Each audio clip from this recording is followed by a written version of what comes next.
Hello and welcome to another episode of Binding Roll, where we play 5th edition Dungeons & Dragons in the world of the Ninth Age. If you are unfamiliar with the Ninth Age, please hit the link in the description in both YouTube and Twitch. That'll take you directly to the official Ninth Age website where you can get everything you will need. It's all free to play this board game, which is a tabletop rank and flank strategy board game that I love very much and I play, and that my YouTube channel is dedicated to. Hey guys, I say this every time. Please, if you're watching, hit that subscribe button in YouTube and hit that follow button in Twitch. We are trying to build our community a little bit more. We also have a Discord if you want to jump on there and yell at us for being stupid online. It's all up to you guys. But thank you for watching right now. It looks like we might have a few viewers, but let's go ahead and get into the intro video.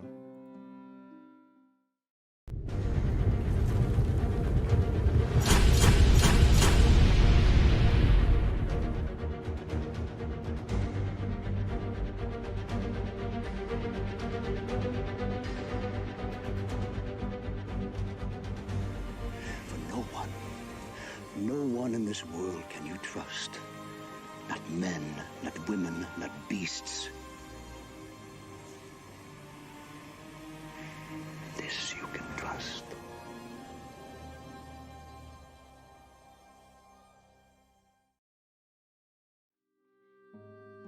Hello and welcome back to episode 5 of Binding Roll. We're all here, all our players are here. And guess what? We have a special occasion this week. The players leveled up. Yeah! It's been a while since we leveled up. So we'll get back to the usual and we will go around the horn, ask what you guys gained at level 11, if I'm correct. Yeah, 11. And also, like always, what you drinking. And I'll kick us off with, you know, I can't pronounce this, but it's an unfiltered Pilsner from brewery Brauwurstnicht. I don't know.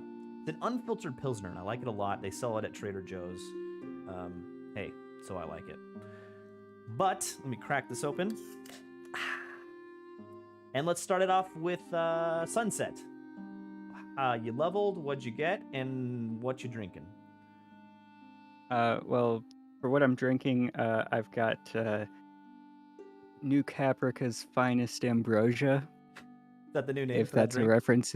Well, no. This is different from what I had last week. Okay. It's the same color, but yeah, this is just half Sprite, half Midori. You know, that doesn't Blood of sound bad. Cylons. Yeah, thank you. Somebody got the reference. Okay. Sounds fantastic. Go ahead with what you got this level. And then what I picked up this level was the 6th level spell, Disintegrate. Ooh. That's not Yeah. friendly. That's not friendly at all. It's a dex save and is 10d6 plus 40 for damage. Oof. Ooh. Yeah. Okay. Yeah. It's just not pleasant at all. Not at all. Load, go ahead. All right, so I am drinking the 801 Pilsner. Yeah, well, you drink It's every kinda time. Go-to most times, yeah. And then for level 11, I got Relentless Rage. If you drop to 0 hit points while you're raging and don't die, you make a DC 10 con saving throw. If you succeed, you drop to 1 hit point instead. I'm definitely saying story-wise, the end of last episode, you had a certain experience with a certain lady. This has filled you with the vigor of life and the vigor of the pleasantries of really of a angry. woman, and this has given you an unending rage because you're a barbarian. Gotcha. It made me Sam. angry that I had to do that. Well, I like to think when it comes to you, it's not anger. It's the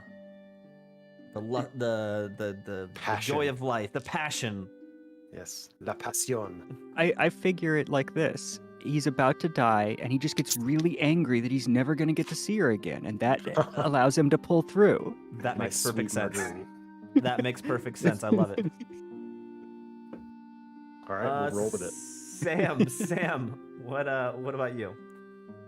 I'm drinking Stone FML.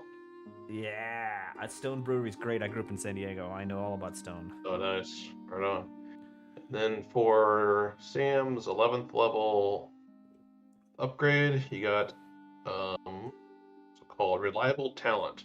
And basically anything that I have a proficiency in on an ability check, if I roll a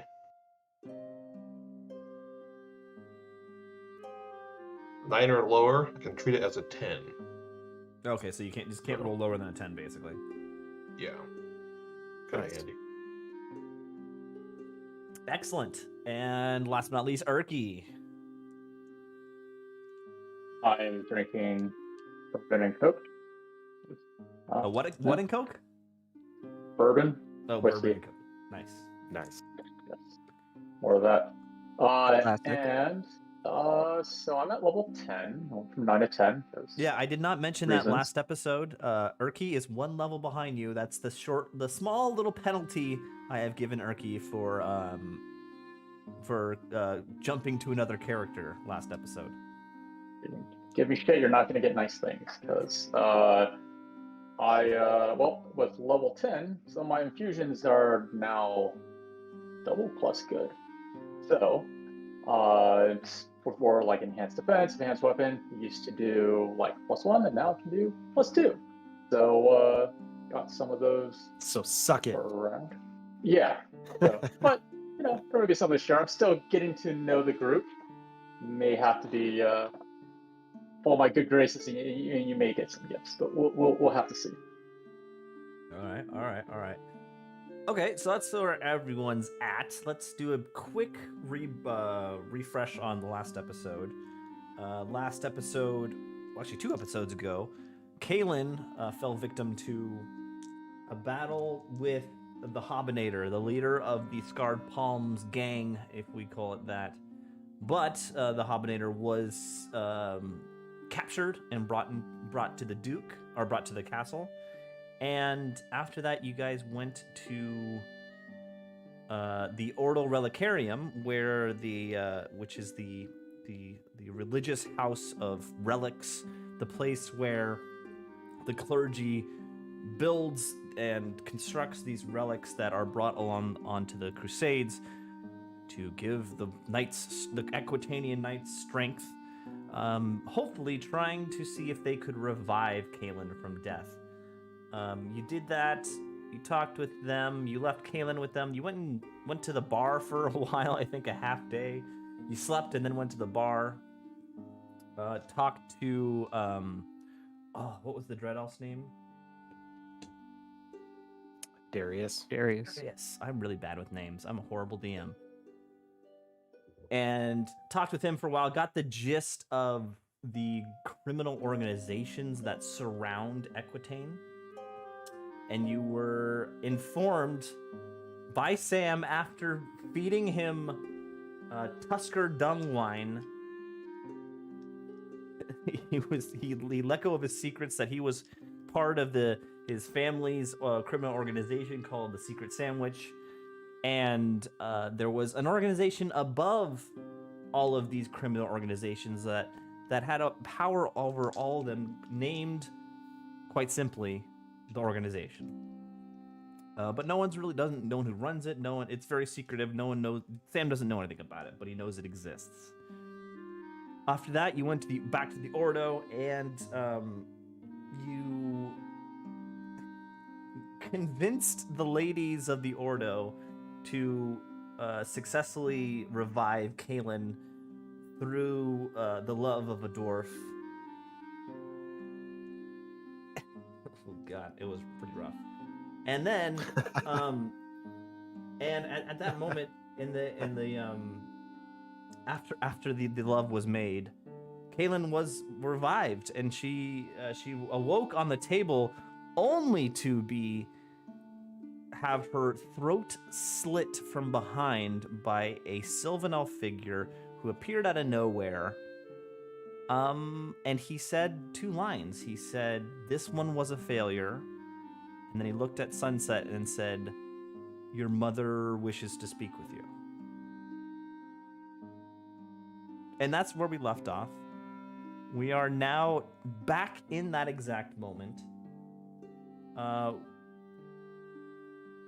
With that, the figure that is kind of now standing over the body of Kaelin that is in the process of bleeding out onto her wrappings that are her mummified wrappings that are around her, bleeding into those white linen pieces, and the blood's just spreading down her chest into her stomach. This figure is standing over Kaelin, and he is an interesting looking figure. He is definitely a Sylvan Elf. You know, the Sylvan Elf height of 6 to 7 feet tall is the average height, and he looks right in the middle of there. And he is wearing boots, brown trousers, bound in the middle by a belt with a large, belt buckle piece. Is that the girdle piece in the center that is intricately carved? It's the only metal he's wearing is his belt buckle. He is shirtless beyond that. He had recently thrown off a cloak, and his shirt, he's shirtless, and all over his shoulders down to his arms and kind of branching out into his chest are tattoos of like twigs and vines and like an organic looking trees growing over his body. And in his hands are 2 short sylvan curved daggers. And with that, let's get a little more upbeat music going here. No, that's not upbeat enough. Here we go. Oh. What would the 4 of you like to do? Lode, Sunset, and Sam are kind of still in the entryway of the building. Erky, you are closer because you are at the workbench inside the work area, which is close to where this all occurred.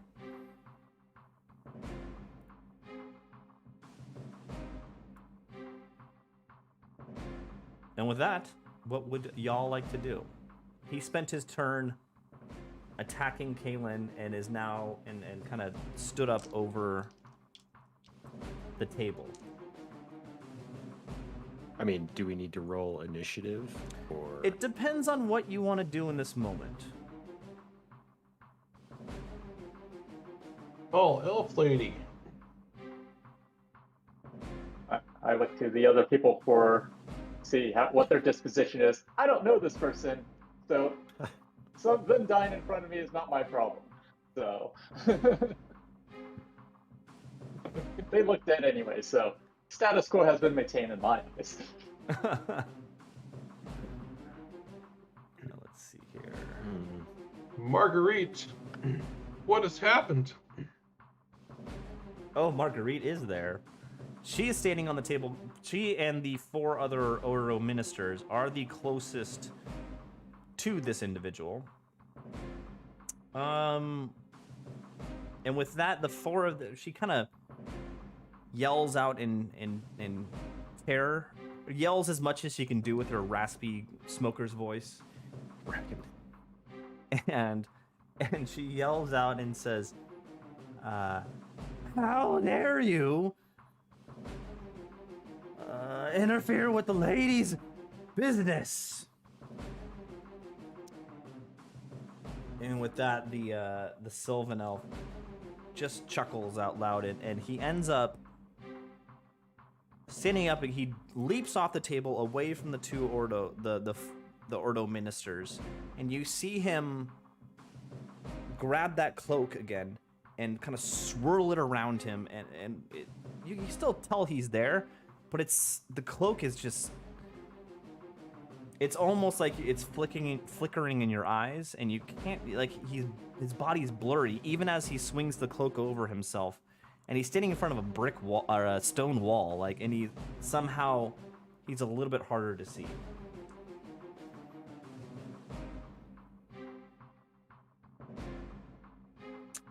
Any action from All the right. group? Well, I'm Kinda gonna. splash beer on him, make him more visible.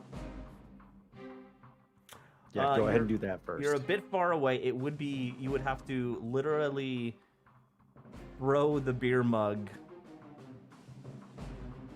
probably like 20 feet to get to him. Throw him in the mug, just the beer. Oh, you're gonna throw the actual beer, like just throw the beer out of the mug at him. 20 Yeah. feet away. Okay, give me 20 feet. give me an attack roll. A ranged attack roll. Love it. Ranged attack roll. All right. Which Oh, you are not it's so an great. improvised weapon, so it'll be no proficiency, just a dex roll. Oh. Straight So it'd be like a 12 then. Let's see, did you do that in roll 20? Yeah. There Or we- D&D Beyond. Or D&D Beyond, I mean. I just want to make sure it's working here. Yeah, it popped up a 16, but I'm sure you that's go. with proficiency added. It'll be like a 12 without proficiency. That very much does not hit. It just basically goes about 5 feet in front of you and just splashes on the ground. And with that, you know what? Let's do this. Everyone roll for initiative.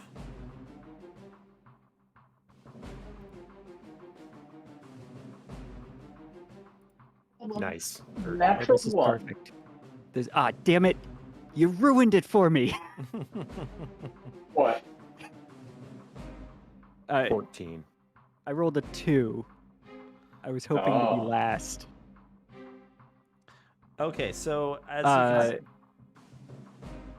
you can see with I'm the, a the, 7 the total. map here, this is the old map of the fighting ring, but it's the same concept.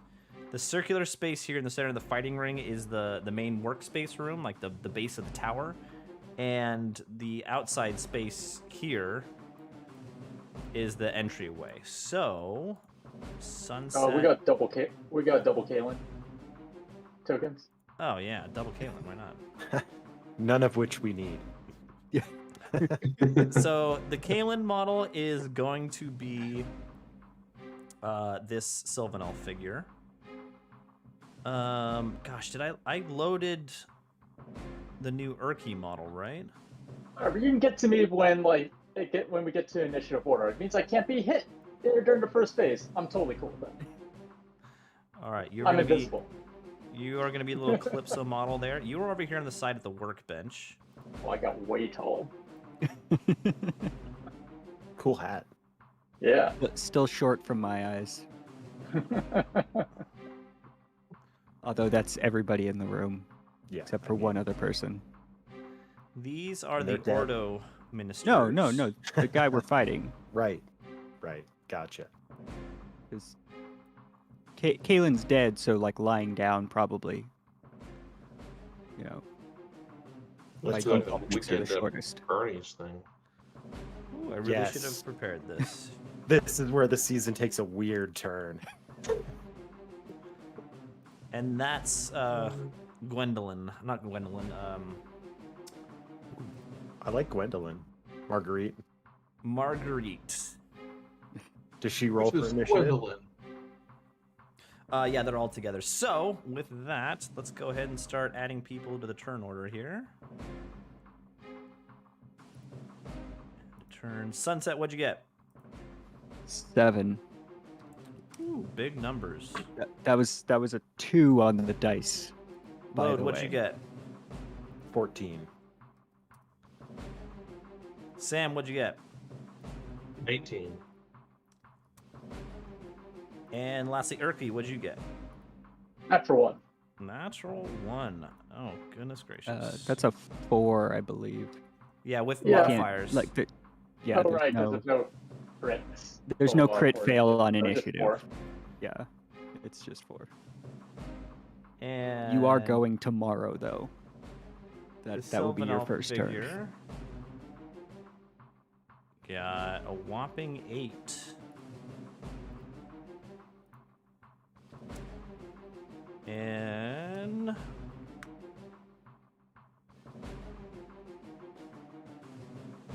she got 10. All right. So with that, it looks like Sam is up first. Very dead. I'm gonna hold my action. I'm gonna respond after load if load attacks. I want to be the backstabber, not the stabber. Gotcha. Fair enough. All right. I'll be the reckless one. Load, go so right ahead. Whereabouts, if you could ping, did our friend disappear? He's still right there. You can still see him. Oh, okay. I The thought that was the Kalen model is token is him. Gotcha. I thought that was actually Kalen, given the very dead label. I thought it was dead, very, very dead. But okay, yeah, sure. It's Well, just the other elf. Kalen, Now that I know Look it's the same. him, will be Races. soon. Kalen is laying That prone. said, Let's see here. Right here on the sort table. of in the middle of the, Right there on the table. yeah, in the Okay. middle of the ministers. Okay. Actually, no. You know, no. Um, 10 feet tall? She is still alive, but she is drowned, Bleeding out. choking on her own blood. Oh. So- All right. Well, there's literally nothing that I can do about that. I don't But- think there's anything any of us can do about that. Okay, so 35 Collect the feet. I blood can for move spell ingredients. 3, 4, 5, 6, 7. I can move to like right here with a normal movement. Mm-hmm.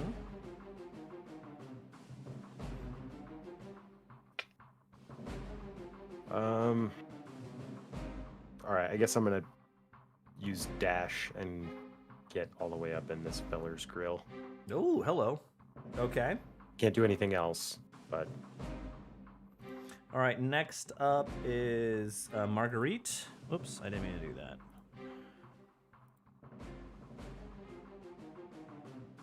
Oh, Get it, Marguerite. Marguerite jumps on the table, comes up behind. She jumps up at the table and trips and ends up landing face to face with Kalen as she gurgles and she spits blood into Marguerite's face. a lot. Ugh, it's pretty gross, and Marguerite's just yelling, and the other Ordo ministers are running for cover. These guys are not warriors. These are the technicians, the craftsmen, and they are stepping away from battle. They're like tinkering nuns. And as Marguerite raises her head with blood splatter on her face, she says, and she's directly behind Lode, who then is being towered over by this Sylvanelf figure. And she says, "I'll save you, Lode. You're my love. Don't leave me." Yikes. Mm-hmm. Uh-huh. Yikers. Uh-huh. Oof. So with that, it is now the Sylvanelf's turn, and with that, oh boy. Should have let Again. Marguerite tank this one. Hey, Don't I wasn't get to Sam- go? Yeah, wasn't Sam gonna go immediately after load? yes, you can. You need to interject when you say you want to come back in, but go ahead. No, okay. I'm also going to dash to the target and try to stab him with my stabby stick. Okay. Oh, good lord, 10. I'm going to use my luck to roll that again because 17. Jeez. Sorry, that does hit. Does not hit. As you come up the side of this figure, he's now fully have the cloak over his shoulder, and it's like a very dull green, like almost gray green. And it almost just seems to blend into the stone that he's kind of pushed up against. And with that, and as you come at him with your knife, sticking straight forward, he kind of like, like Matador bullfighter, kind of like twirls his cape, and you kind of like, you end up stabbing just cloak, and there's no body behind it. And with that, it is his turn. And he is going to swing at both of you in front of them, both Lode and Sam. We're at Lode first. Oops. Ooh, natural 20. That definitely hits. I don't even know what your armor is. It hits. 16. Not high. And Sam, natural 1. Wow, 20 and 1. Let's see here. Better me than you. That's actually true. You could say that again. How much health do you have now? So 100. basically, he twirls like this in his space, bringing out daggers from beneath the cloak that you didn't see before. 115. One misses Lode completely over his head. You're too short. And the other one slices across Sam's chest, and I call you. Other way around. Yeah, I thought it was the other way around. Other way around. Oh yeah, It hit you're right. Lode, not Sam. Yeah, I think he Cancel crit that. me and Flip that around, and it hits Lode, and it does just 6 points of damage. Nothing crazy. all right, which is good because I'm not actually raging yet. No, I'm sorry. This is where you get 8. poisoned. 8 points of damage. My bad. And Okay. that's halved against you, right? Not if I'm not raging it. And also with that, Second.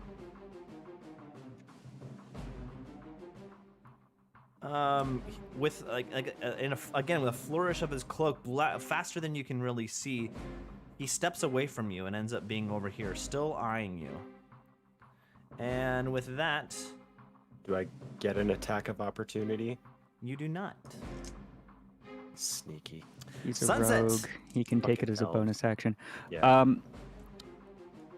Sunset is going to kind of just stare in the general direction of this guy as she passes the turn. Oh, okay. Urki, what do you want to do? What's he wearing? This is what's he hardly the wearing? time, Urki. Let's see. Wow. now we Sure, now we he's a know hunky Urki's Sylvan safe. elf Hey, guy, hey, but- hey. Tall, mysterious, invisible. It's got it all. He's got it Not all. a lie. All you can say, he has the cloak on him now. You see the very pale green cloak.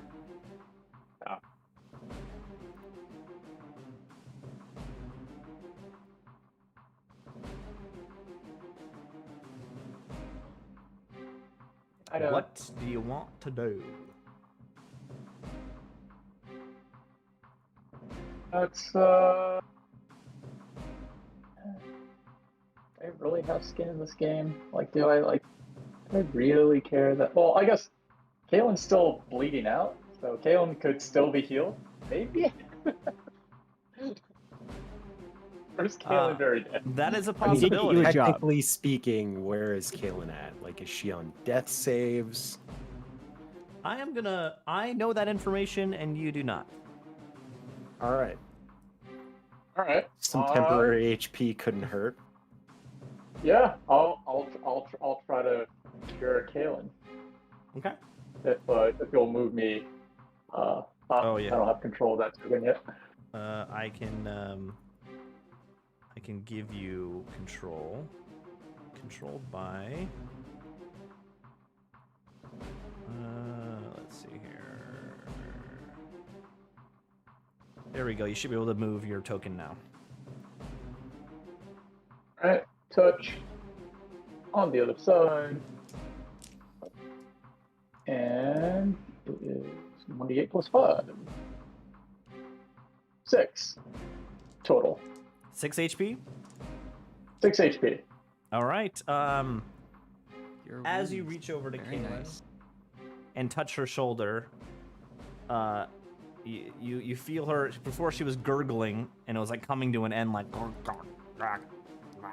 you hear just kind of like a brush air moving through her cut throat or cut esophagus, and you can hear a very dim whisper as she breathes. Like Oh, a little oh, whistling okay. So, every time she breathes. so, what is it? What's it called? I can't remember what the procedure is called. The like Oh, the when you tracheotomy or whatever Tracheotomy. it is. Yeah. tracheotomy. That's what Yeah. it is. Yeah, that's the. So okay. All right. Well, that's All my right, turn. so it is Sam's turn again. So now Kaylin's gonna talk more like Marguerite. No, she's gonna have the little mechanical voice box. Hello, Oh, my name is Kaylin. Like Ned from South Park. God.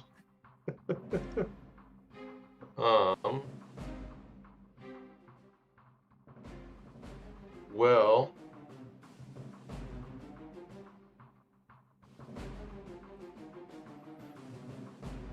trying to think of some way to make him more visible. Don't have any great tools or items to do that with, though.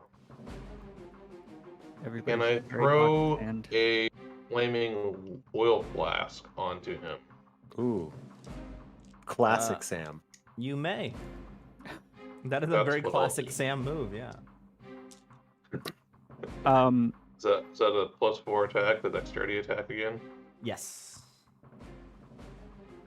Alright, I'm gonna just try to set this dude alight.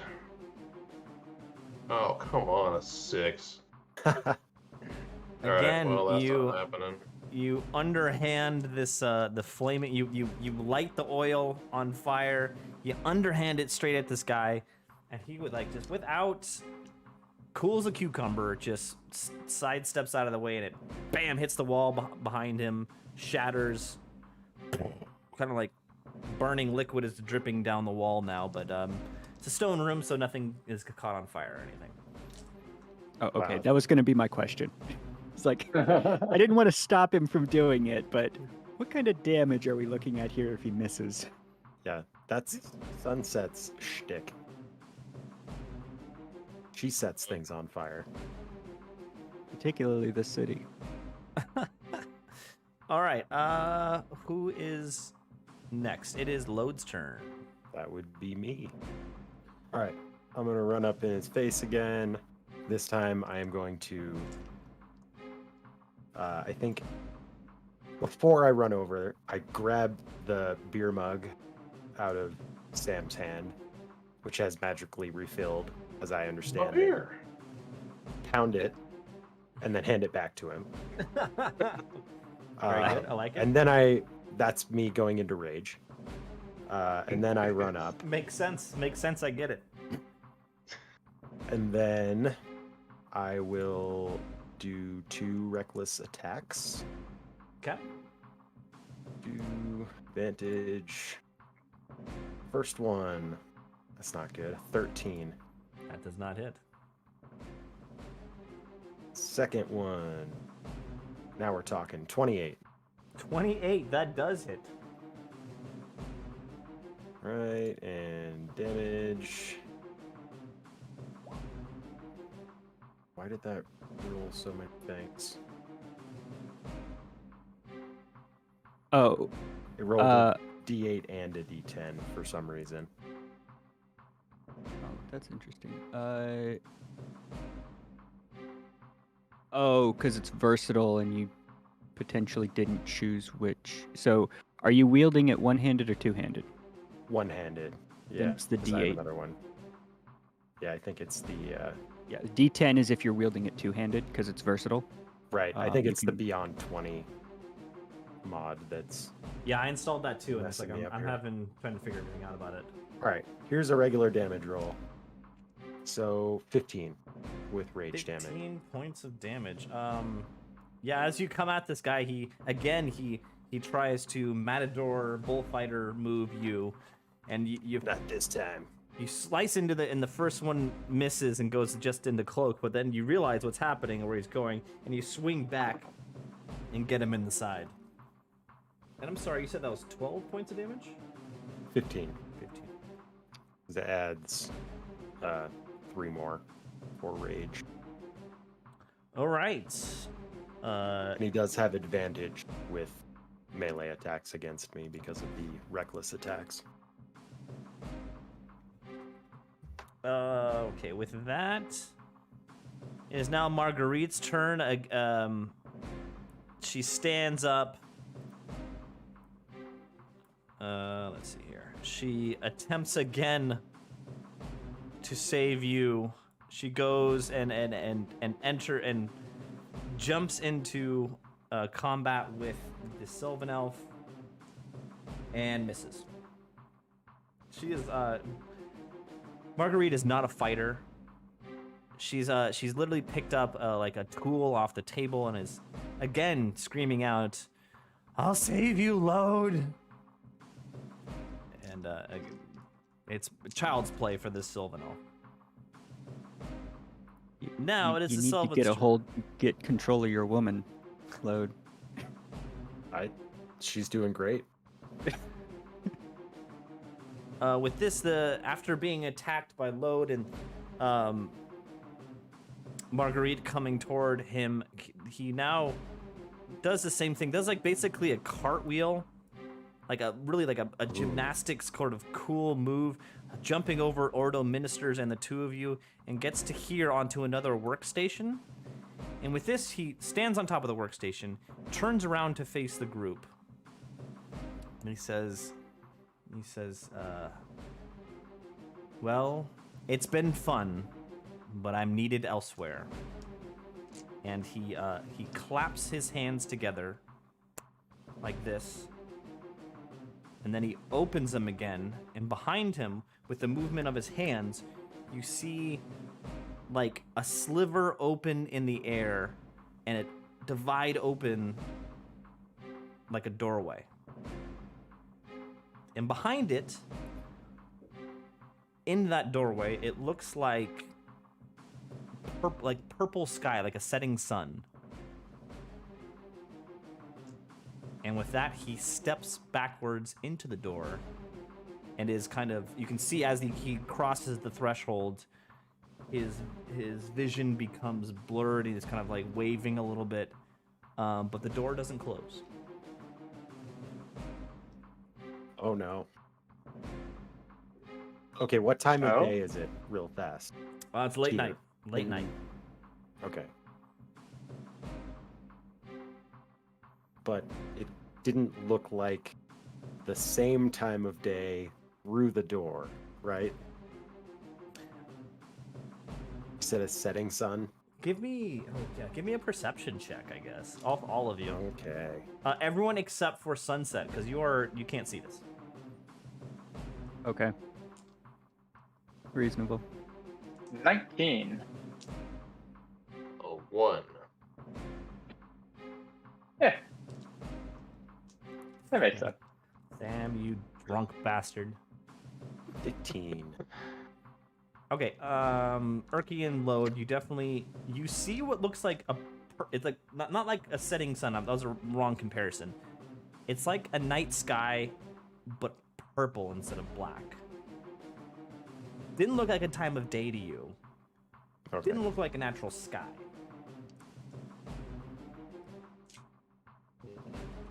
As a matter of Okay, fact, that's yeah, worse. Sam didn't even notice. So just Urki and Load, give me an Arcana check. Oh, At +9, that'll a be natural 1. terrible. That's still a 10. Still a 10. 3. I guess there's no crits on skill checks, right? So I don't Yeah. know magic. Technically, there's no critical successes or critical fails on skill checks, because it does defeat the purpose of building your character to do skills well. But Load, you're perplexed by what's back there. A purple sky. You don't know what the hell that is. I don't get it. Urki, you've studied many different things when it comes to the wonders of this world, and you recognize this as the void. This is, you've heard about it in theory. There is no like scientific books about how to access the void. Magic users do, and you've read books about the explanation of the void. This is the area that is the line between the mortal world and the immortal, and the gods, demons, and chaos, and all that is through that door. You are fascinated. So he's stepping through the veil, basically. Correct. Lode doesn't know that, but Lo does not know that. Rob is asking the question. And with that, it's still Sunset's turn.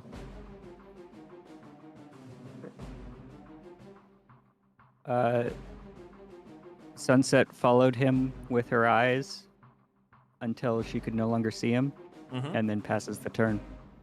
Oh boy. Okay. It is now Urki's turn. I'm role playing the hell out of this part. I'm fascinated by the void, so I'm walking closer to it, like hands up. I'm just taking a look, I'm not here to attack him. I'm just curious about the void. Just haven't seen it before, so yeah. Fair enough. I haven't attacked him, but I want to take a closer look. Okay, and just want to look, nothing else.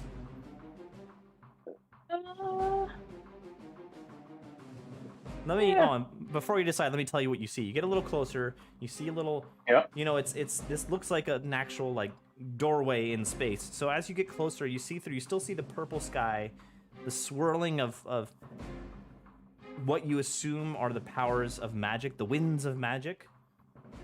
But what you notice also is below the sky, the floor, the stone floor travels through the gateway. You see the stone outside and inside are basically the same.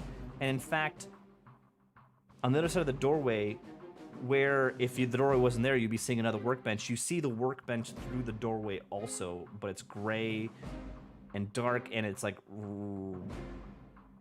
how to describe this? It's like weakened. It hasn't. It's like it's been. It's been. No. It's like it's there, but it's been abandoned, and has through the passage of time has weathered and rotted and that sort of thing. And like in real life, there's like objects on the table, but through the doorway, there's no objects there.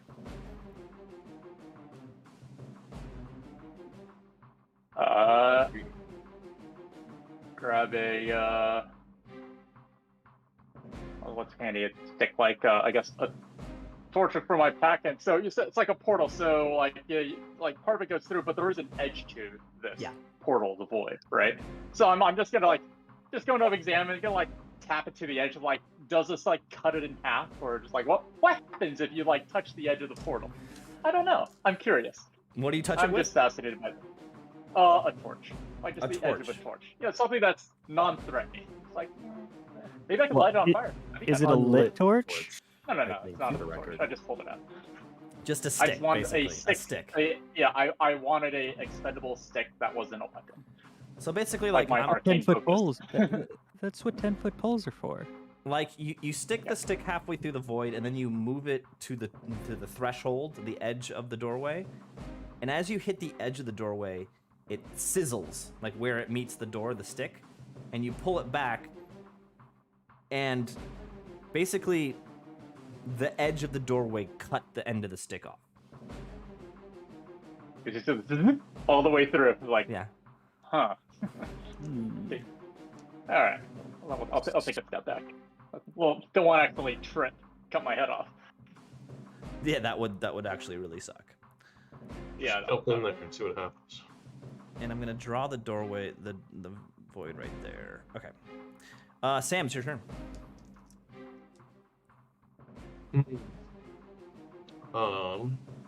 Be careful, Sam.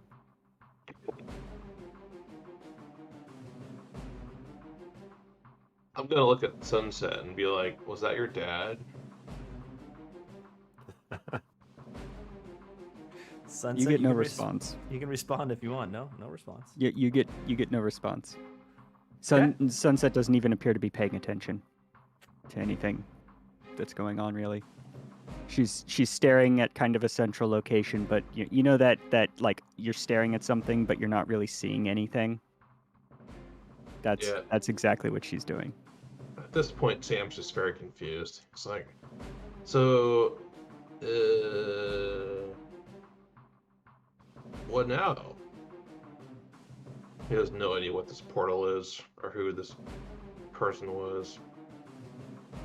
And he All right. misses the bar. Load, it's your turn. All right. I guess I'm just gonna ask out loud. I guess I'm probably looking at Sunset when I ask this, but maybe not specifically asking. No, Sunset's her. too far away. The closest to you is Marguerite's. Oh yeah, Sunset is still very far away. Haven't moved. All right. Well, I think it's pretty clear that we're not going through there. Or at least I really don't want to. So I guess I'm going to move to right here and check on Kaylin. Okay. I don't know what I can do. Kaylin but- seems to be stable and breathing very lightly, but she's breathing.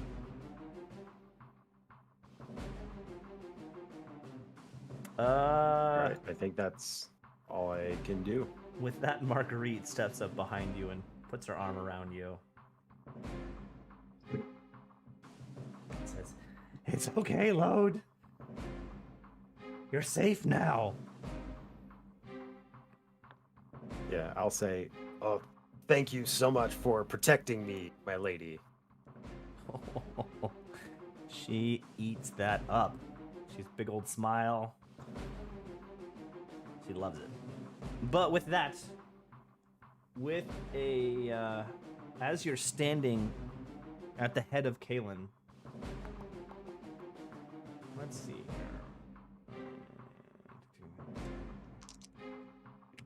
Oop. And then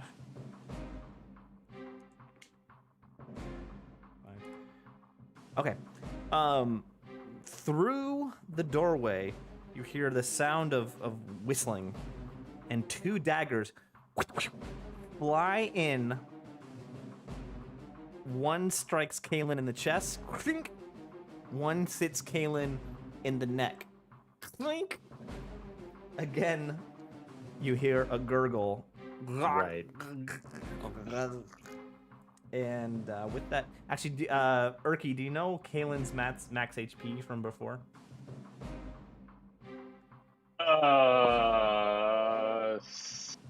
Stand by. Really got it out for Kaylin, don't you? Well, Hey, this revive might her be- again. I I don't think have you it need out to be for triple Kaylin. digits. But, oh wait, I need to like undo death to like even see what the HP is. Max HP is 64, 64. Okay. so you need to do 128. Oh, I'm not sure how it goes. Like if you're already dead and then you just keep on going down. I don't think it's double. I think it's half. Yeah, it's half, but I half. think it has to be dealt in a single blow. Or It instant. doesn't stack. And she was at Yeah. 6 HP.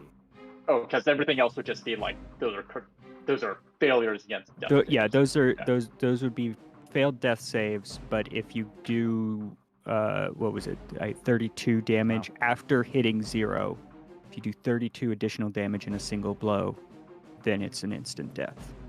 So we need That's to my like 38 because I did 6 Well, because I folks- recovered 6 HP. Guess what? What? That Guess what? Guess what happens? That second blade strikes something important in her neck, and just like a little fountain of blood just comes out, and you hear her gurgle a little more, Oh, then so this silent. isn't a Tarantino film where it just coats the entire room in more No. blood than could No. possibly fit in an elven body? Nope, nope, not quite that. And with that, let's see here. Let me check one other thing. Yeah. And with that, with a slight fizzle sound, and the door starts to close.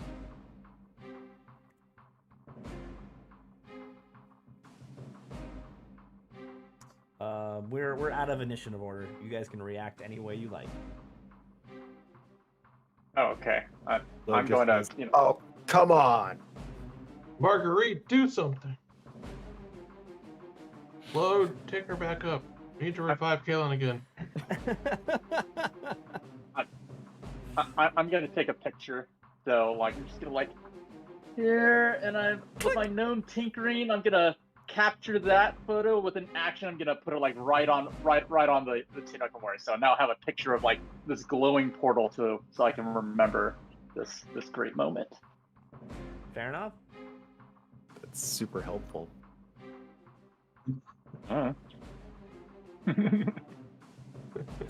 Okay.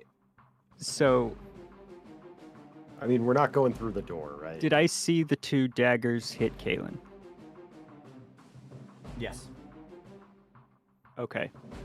And you said the door was starting to close.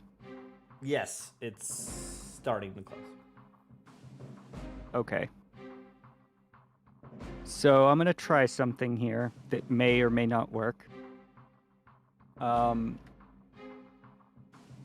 Fireball. Yes, I'm gonna fireball the center of the room where it's gonna hit everybody except for the person through the door. Are you gonna pull a Tony Stark and throw like a nuke into the closing doorway? Oh, how'd you know? It's gonna be a little bit different than a nuke, though. So I'm gonna move over there Mm-hmm. and just kind of get a quick grasp of the situation. Kalen's dead, right? Just straight up dead. There's no. Yeah, I mean, yeah. I'm not gonna make you take an investigation Okay. check. She has stopped breathing at this point. Okay. I'm gonna then turn towards the door. And you're gonna have to tell me if this can occur. Can he take a DC 16 Dex save? The Sylvan Elf? Yeah. You can't see him currently. Do you need to see him? It does say that you can see within range. Yeah. I mean, okay. Can I target the center of the doorway? Yeah.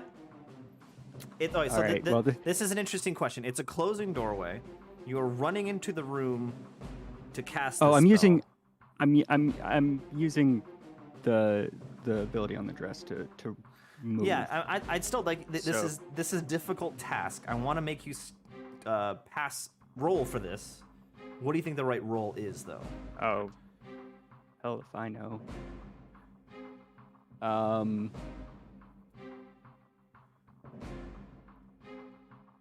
Now the spell is it a dexterity? Oh, it's save? disintegrate.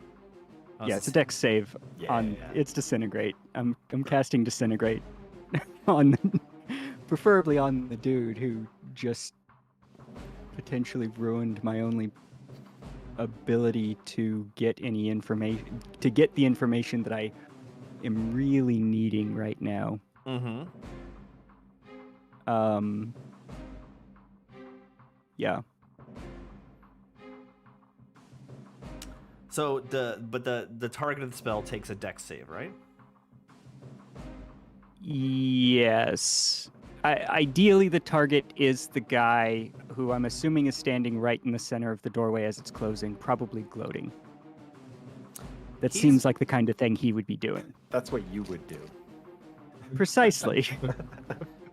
So let's say you kind of know where he is. It's like what's the mechanic for being in 3/4 cover? I get extra armor. That doesn't know. No.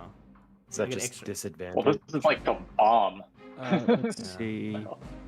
It goes Yeah, around. essentially, Oh, it's Okay, here's what we're gonna do. You need to take a perception check in order to see him. How about that? Because you're running into the room very quickly, and if you can see him, you can cast a spell. sure. No blind firing. No, yeah, that's reasonable. With your disintegrate. That 12. Yeah, 12. That's enough. I was thinking in my head that's a 10 plus that check. Okay. So you see like a shadow, just a fleeting shadow of him as you like half of him as the door's closing in front of him. And you want to cast a spell. Level Yep. what? It's this level 6 It's a spell? level. It's a level 6 spell. Oh boy. Oh boy. He gets a dex saving throw, correct? Yeah. And he takes DC half 16. damage, right?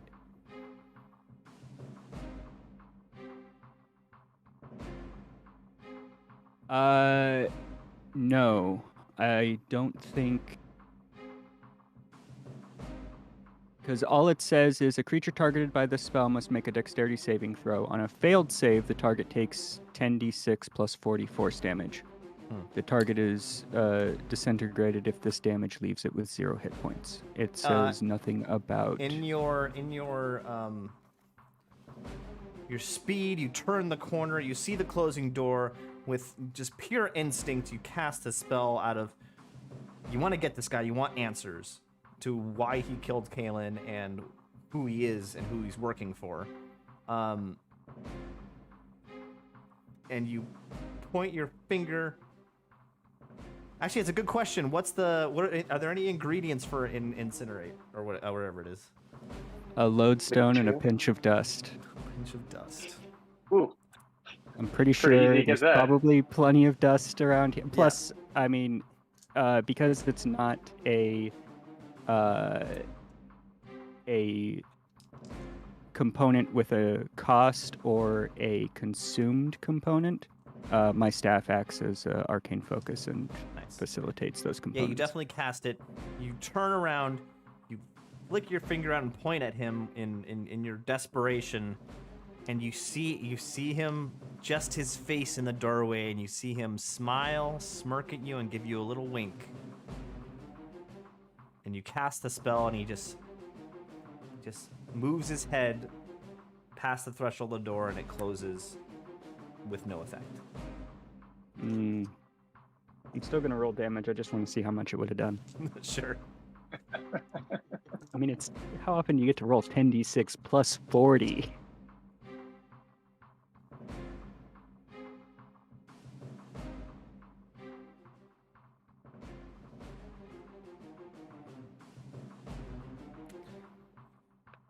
All right, so the door is closed. The door is now closed. The Ordo ministers in this area, the workers have scattered. Really, people are yelling. You hear Marguerite say, "The Sylvans have broken the truce, and they have attacked us inside the gates of wow, I'm blanking on the name of the city. Cantamon. Cantamon. Wow, And thank you. Are we not inside the gates? Oh, you aren't? That's a very No, good point. We're not. We're not. Well, she Yep. she starts raving on and on about attacking the lady, and the lady's trust has been broken. And I'm gonna try and interject okay, and say, well, Marguerite, just take a breath for me. That was one Sylvan. This one here, pointing to Sunset, and the other one that died, were both trying to help the cause of the lady. So let's not grossly overgeneralize. Persuasion check at advantage. persuasion check, Because just she's straight up, smitten with me. straight up. Seems like She's more smitten with the. She's more smitten with the lady. Fair. True, very true. All right. That was 76 damage, by the way. Ooh, a 19. Nice. That's a straight roll plus 0. As you say this, and she's in a state of hysteria, ordering Ordo ministers around and say to get the Duke, warn the Duke as quick as possible. She stops as you says this. She looks at you deep in your eyes. She says, She gets lost a little. she goes, Load, Good. you test me so. You're right. I have to place my faith in a lady. And I place my faith in you. And she gives you a kiss on the forehead. Aw, that's sweet. I think she's growing on me. Like some Don't moss go on there. a stone, Just, a lodestone, if you will. yeah, Oh. hilarious. Sorry, I it thought was you were right going there. for like a STD joke. Oh no, That's better. no. Sorry. Sorry, we're not quite there yet. All right. What were we talking about?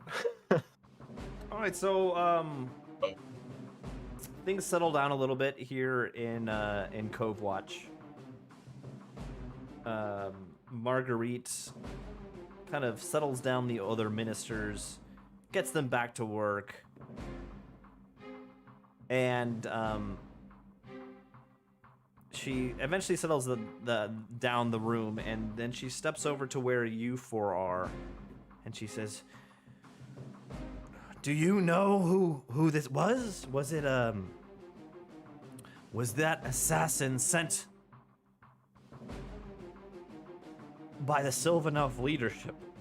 Is this," and she's acting concerned and she wants to know the truth, "is this an act of war between the Sylvans and the Aquitaines?" And she looks at you directly at Sunset as she asks this question.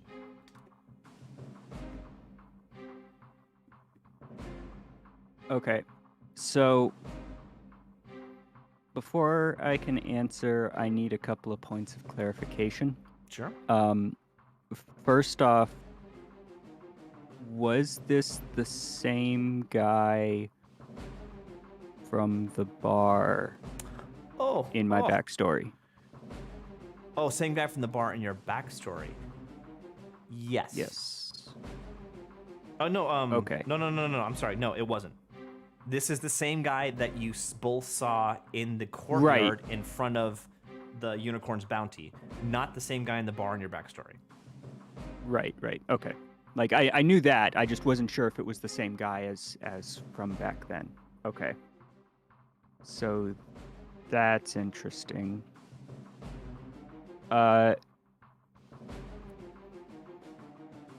Second question. Can you be more specific? So at the end of season 1, you mentioned that the banners of the force outside had the symbol representing my family. Mm-hmm. Which? The Shimmer name. Your actual blood parentage. Oh, okay. Okay.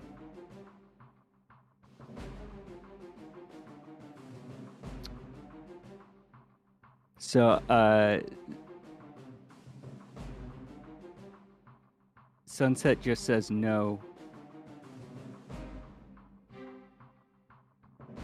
It was a message for me. And that's going to be the end of it. A message for you? This message came into a house of the lady, an Ordo, and attacked a defenseless person. I take that personally. I need answers, Sunset.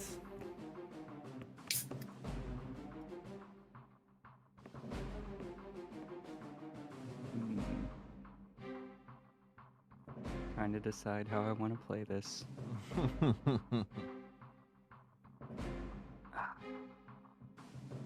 coins just for this reason.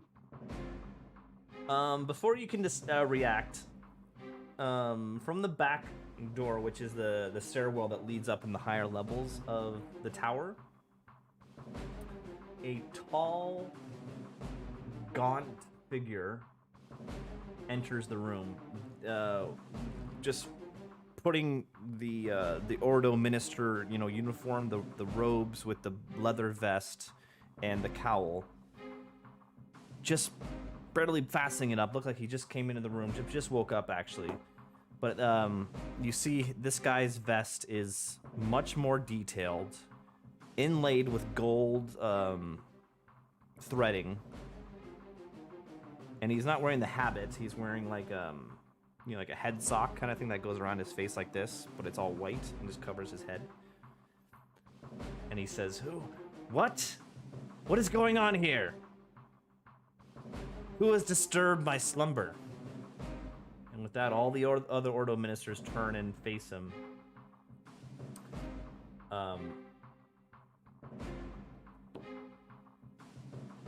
He says, they all kind of look worried and look at Marguerite. Marguerite says to him, thinks about it, looks at Sunset, and Sunset's looking at Kaelin. And she says, an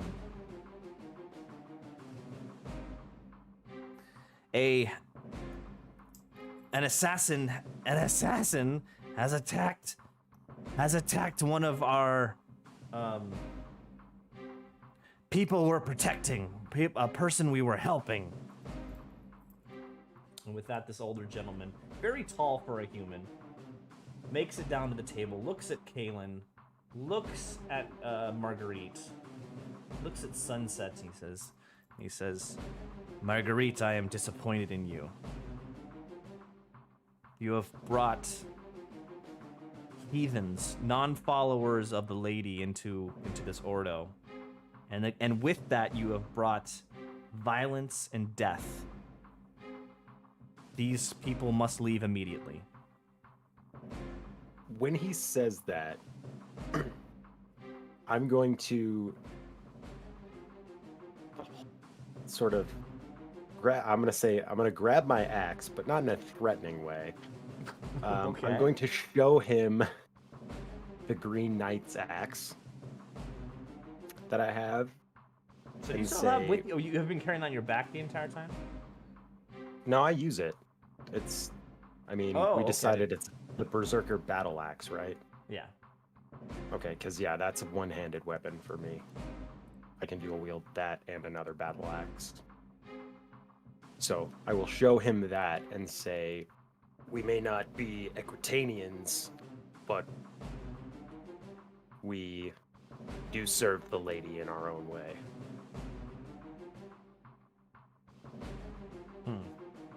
Hey, give me a persuasion check.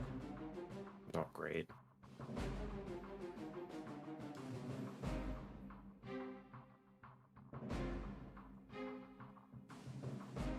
A 5. He says, I do not care. The lady will frown upon us for this. Leave immediately. Take it up with the Duke. Leave this house of worship now. Lode will shrug, say, okay, and turn around and walk out. What would The everyone Duke else loves like to do? I got a little interrupted. Sunset has already left. Well, okay. Sam and Erky are sitting there like, So Kaelin's dead? Well, shit. Kaelin is definitely dead at this point. So wait, Oh, wait. man. You're saying, what you're saying to me is Kaelin's dead. Interesting. So what do we do now, guys? Well, currently Load You're and just Sun- talking to Urki. You're just Yeah. talking to Urki. You're just talking to Urki at this point. With all these Ordo ministers just like staring at you with like really upset faces. But as Load walks out, you see Marguerite looking at you, one tear coming down her cheek, and she rom-com sticks her hand out and like grasps toward you as you leave. Reaches toward you like.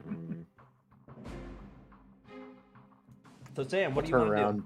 before too I late, walk too late. out the door and Too give her a late, you're wink. gone. All right, fine. So who's gonna take Kaylin's spot? We can't just go on without her. We need to honor her memory somehow. Do we get like a memento we can take with us? Plus, you guys You are need those shitty at your knives? job. This leader says, "I do not care about this body. Take it or anything from it, but you need to leave." You guys suck at your job. Support us. Gotta ring up- Trash. Raise my hand like, hey, what about the job? Like, I still need to make the contraption thing for you, right? We still good for that? Just make like you don't know. And just go back to work. As you start saying No. that, Marguerite interrupts you, and she says, "Yes, the job we hired you for, the grounds work, right?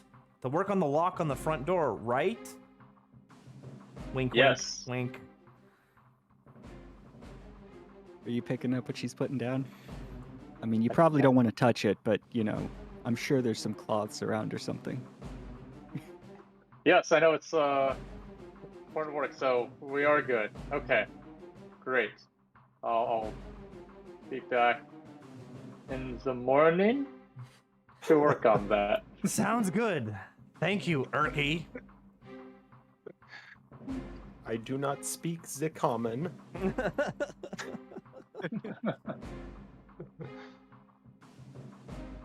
With that, Urki goes out, and Sam, you're still standing there looking at Kaylin with all of these Ordo ministers. Very displeased with you. Yeah, well, fuck them. So, is there any kind of does Kaylin still have her weapons or any jewelry or items that I can take just to have a keepsake? So like a box of personal Cut effects. off all the hair. That's like Very, just the biggest hair locket. very, very good of you, Sam. Sam, take a point of inspiration. Because you're the better only than one any of them. remembered that Kaylin had the scarab amulet. Yes. She had Yeah, 'cause a He totally scarab remembered amulet. that specifically. A scarab amulet, Yep. fair enough. On the side table next to her body, at the head of the table, you see I think Kaylin, Urki, you were wielding hand axes, right? What? When you were Kaylin, what weapons did you have? Oh, 2 short swords. The short swords, And a that's what it was. longbow.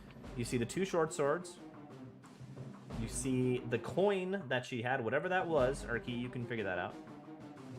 You see her her leather vestments, like the vest and boots and trousers. And also sitting on top of the leather stuff is that scarab amulet. I'm just gonna take the coin, the amulet, and the 2 swords. I'm gonna flip off the Ordo and walk out. I love it. Yeah, Sam. As you flip off the head guy, you see him just unbelievable. Ugh. Uncivilized riffraff. Get out. find no one. And you leave outside. Are the rest of you waiting for Sam outside? I assume you are. Yeah. I think Um, Sunset and I are just like, well, that guy was Possibly. dead. No. Sunset No? isn't there. Okay. Oh, Well, then Load Sunset's- is waiting outside. Sunset's I'll just wait for a missing. few minutes. I mean, like,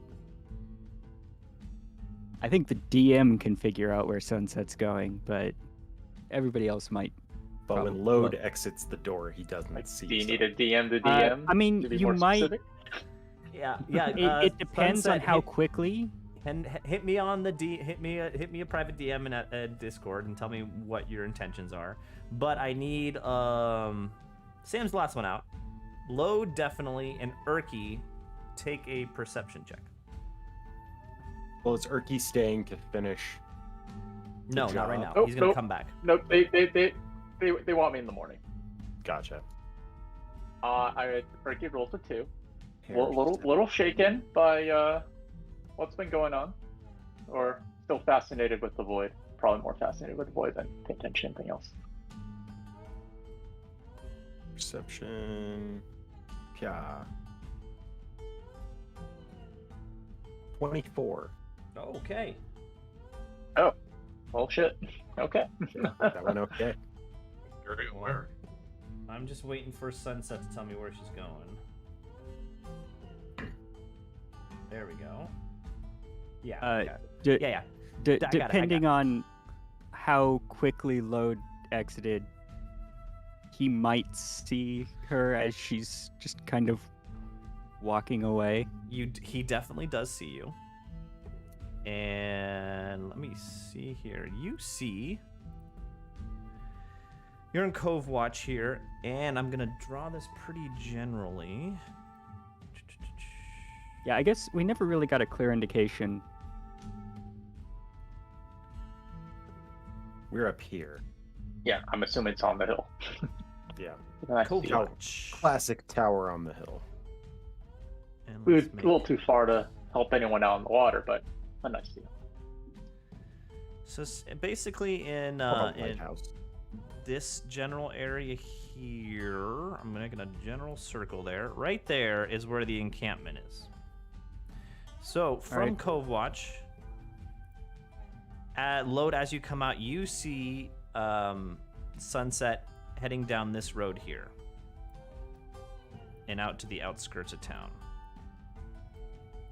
Down the hill in a little bit of a huff.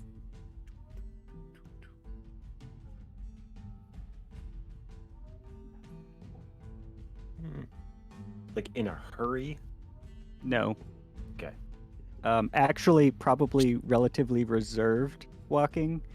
Kind of the look of somebody who's doing something that they really don't want to do. Fair enough.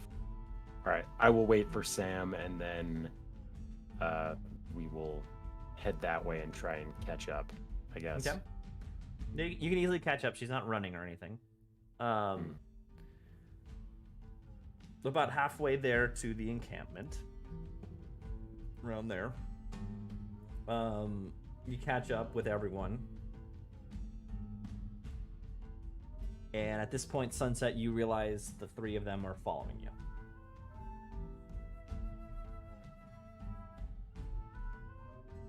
I just keep walking. I guess I'm running then. To keep up.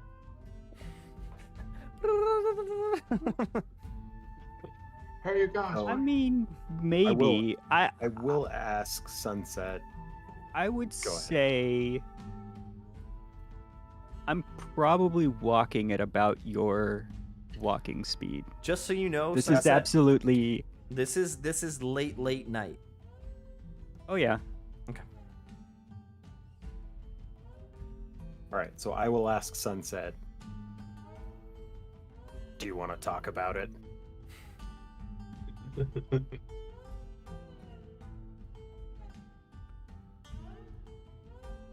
If not, that's okay.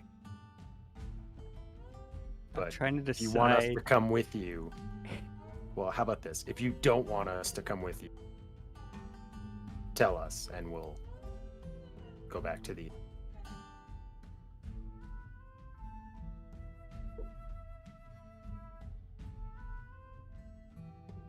I think I'm gonna stay silent Okay. And I will keep walking in silence. until there may be a point, but at this time, I'm just Alright. gonna stay silent. Okay. Unless Sunset tells me not to follow, I'm gonna tag along. Yeah, me too.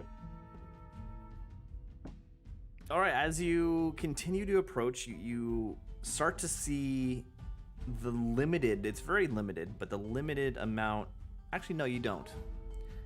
You're really walking off into darkness. You're heading toward, Sunset's heading toward where you remember the camp being.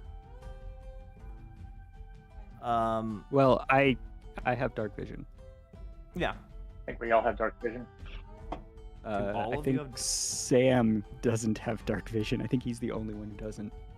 Drunk vision. Oh, Yeah. And you Nice. the Sylvan Elf encampment comprises of a series of tents that are like low slung. Think of like Arabian tents, you know, where it's really low and there's no walls to the side. It's just like a spine of cloth that slopes down at a very low slope, and then you can kind of have to duck down to get underneath this covering. And underneath the covering are posts and like a few assorted like blankets and stuff like that, like stuff to sit on, but it's very sparse. And as you approach, you hear something very particular. You hear the caw of what sounds like an eagle or a hawk. And before you can get to the actual encampment, two hawks that are about like that when they're standing on their claws on the ground, probably taller than all of you, maybe 7 to 8 feet tall, and they come down out of the darkness and land, two of them, and riding on the back of these hawks are two Sylvan Elves with lances, and they point the lances at the four of you and say, "Who approaches?" Holy crap, that's the fourth biggest bird I've ever seen.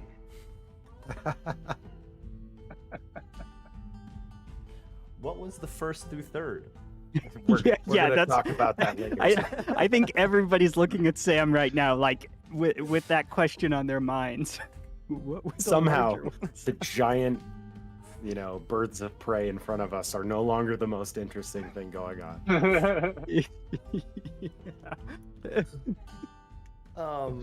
As you say that, one of the hawks just like looks at you and like, screeches at you. like it understood you. It's great. Like it's kind of like the rearing of a horse kind of situation. Like it's kind of like not in complete control of its emotions, but its rider is reining him in. I mean, if you draw the analogy to the actual giant eagle in D&D, in the stats of the giant eagle, it says it understands common. There you go. Yeah. Sunset, It you was understand insulted. this. You understand the connection between Sylvan Elves and the animals of the forest, and you understand that connection. But the rest of you are like, that's one big eagle, one big hawk. Mm-hmm. They probably assume eagle. Honestly, let's be real. I'm just gonna say, take me to my mother. Take you to your mother. Okay. You see a change of expression on the faces of the guards. And they go, they're like, it's Sunset. you see one guard look at the other one. It's sunset, and they dismount, and with that, with a big rush of wind, the two hawks like take off again and fly off into the darkness, and these two guards look at Sunset and they say, "Follow us, and don't try anything funny." And they Not say, that they could stop me. and they say, "Your three friends are not welcome in our encampment." Rude. So, They will accompany us to the edge then and wait there. It's not a very big encampment. You can already see the main tent in the middle of the encampment. So the three of you will be able to see what's going on, but not really hear. You have to test to hear. Come on, Erky, you got something you can cook up, right? Let you hear Some long sort of distances. Magic listening device. like sending You can do sending stones, right? I don't have those quite ready yet, and they only can be used once a day, not like bugs. Well, I was thinking it's like Unfortunately. it's like Yeah, the on cell phone in the pocket, Yeah, right. and here's some. mumbling. Unfortunately, sending stones don't work that way. It's one message and then one message back. They're not walkie-talkies, Yeah. Well, but sounds like Erky needs to work on Yeah. the Erky turkeys. That's fair. yeah, there you great. Working on it. Immaculate Intelligence. Okay, I mean, I'm looking at Sunset, making sure she's cool with this, but you know, go. She doesn't make eye contact. All right. You hear what she says, and that's all you're getting at this point. With that, the three of you stay, and Sunset is led into the center of the encampment. And I lied before. It's not a tent in the center. It's actually somehow a tree that none of you remember it being there. Is now like an old growth tree. Like what are the trees in the south where like the foliage from the tree hangs? Weeping Willows? willows. Yeah, like or a willow tree. cypress tree. Yeah, like a willow tree where it branches out wide and the foliage hangs and it's like white leaves that are hanging off of it. Really a beautiful sight, actually.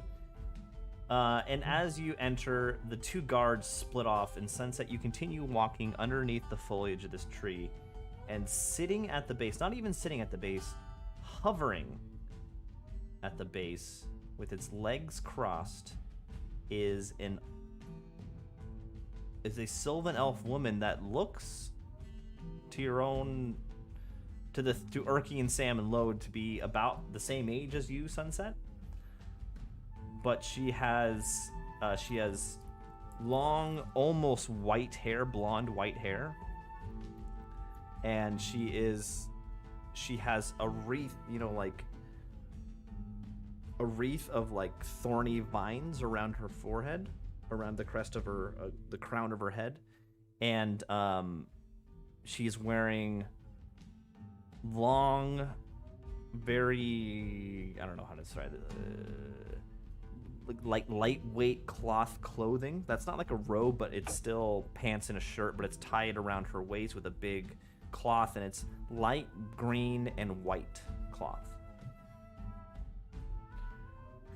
And as you approach, she opens her eyes and sees you, and she says, "Ah, my daughter, I've been waiting for you. I have been waiting for you out here in this field, away from the forest, for months. Finally, you have come out of that stone city and have returned to me." What are you doing here? "I have come to bring you home. The Shimmer family is a family of distinction and a family of importance in the Sylvan Forest. You must return to pay for your crimes. Only then can the Shimmer name be restored.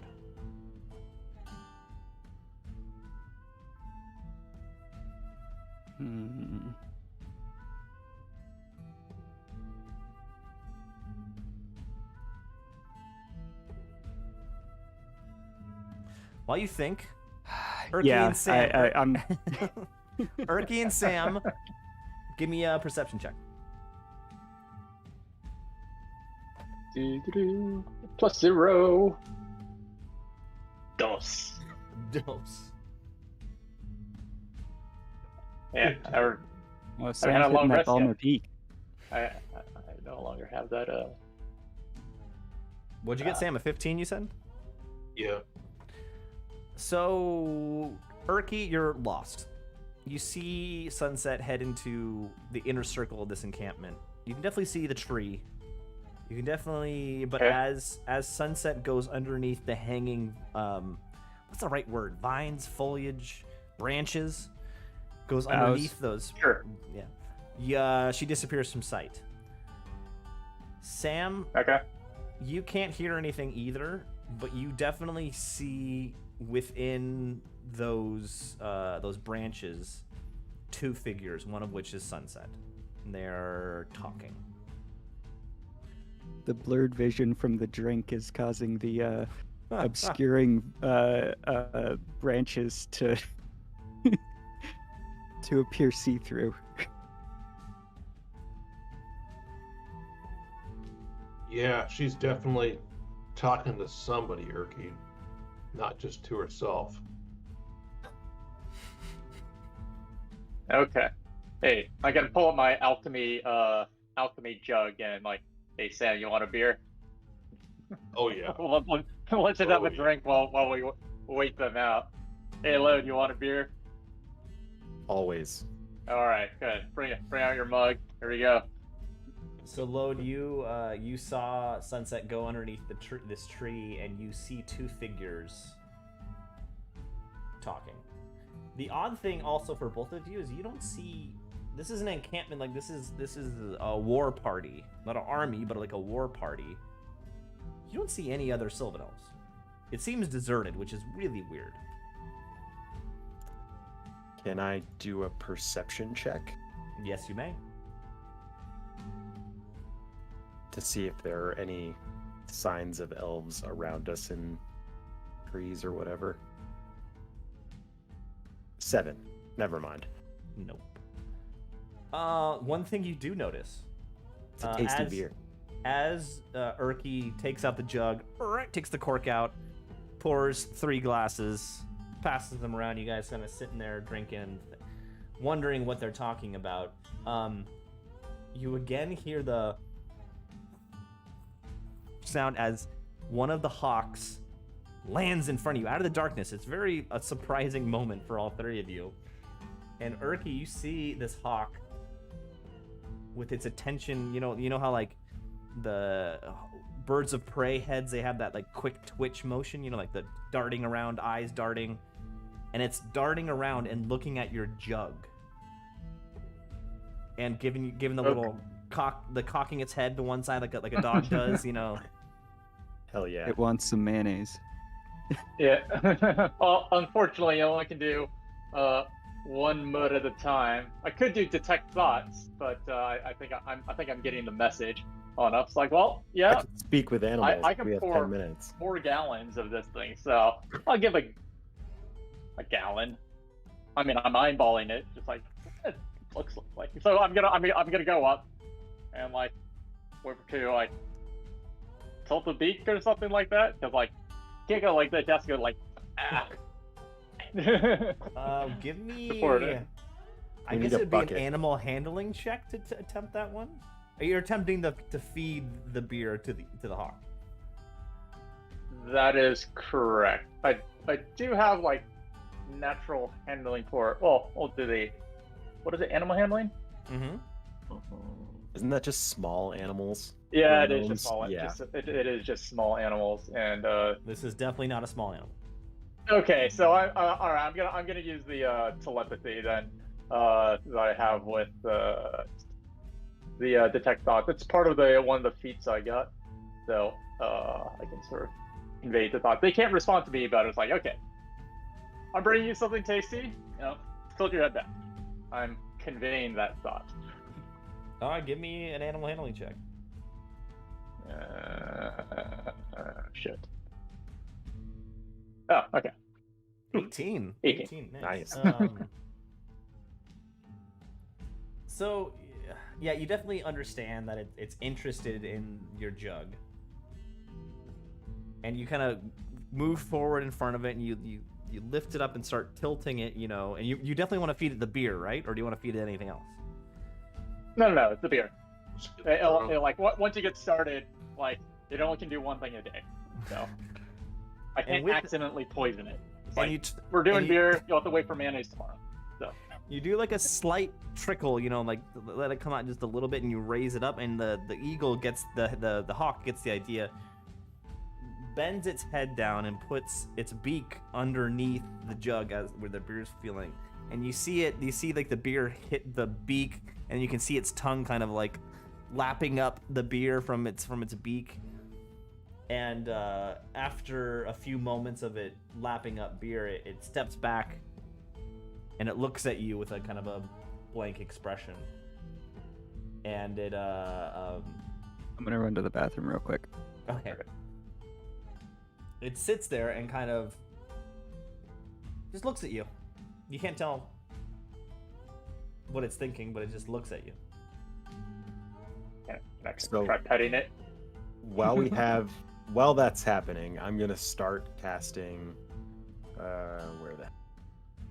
Speak with Animals as a ritual. Takes me 10 minutes. Oh, okay. You'll be out there while we're hanging out. Yeah, I'll start doing it while this initial interaction is going on. Okay, Alright, we're yeah. gonna- If it likes the beer. Yeah, we're gonna it continues to stand there and kind of do its little head twitch tilt to the side thing, and eventually 10 minutes later, you are able to communicate with this hawk. Before Take it us for a doesn't ride. it doesn't comprehend that you finished the ritual, and so you kind of. You start realizing what it's saying mid-sentence, and it's like, and it says something to akin to like,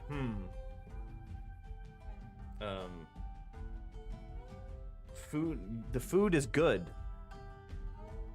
Yeah, buddy. Taste like muddy water.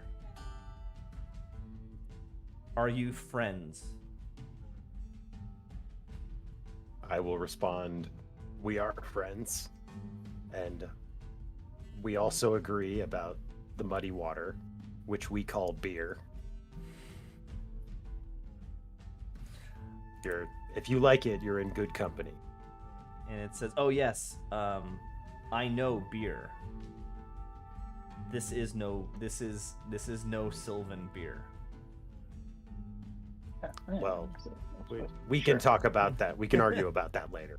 But Sylvan beer is probably closer to wine, yeah, or maybe mead. Yeah, something like that. Yeah. And, Alright, well, and then it says, okay, so yeah, we're gonna go over to Sunset. Back over to Sunset. You've had a moment to think about how to respond.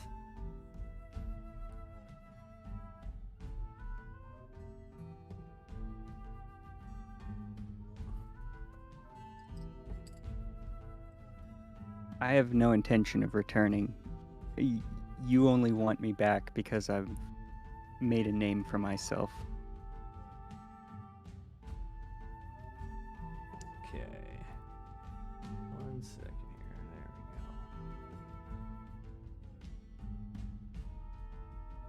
we go. She says, "My daughter."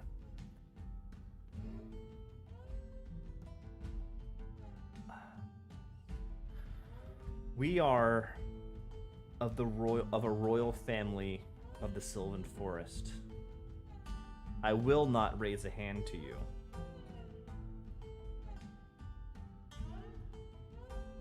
But you must return home, and my efforts to bring you home will magnify from this point forward. Kaylin was the friendliest approach. She tried to bring you back with friendship. Next was Silnoran, who took Kaylin's place, and he is much more heavy-handed. You have learned the forbidden art of pyromancy.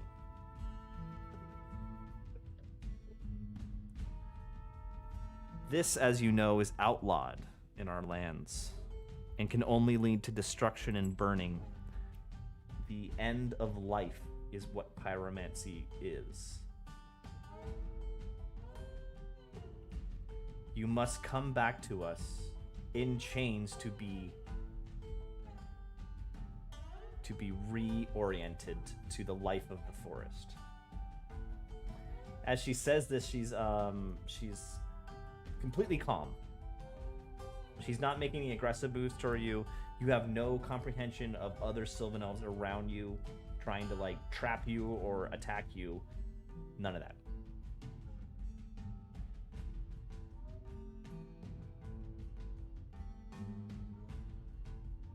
Okay. Well, the answer is no. Give me a perception check.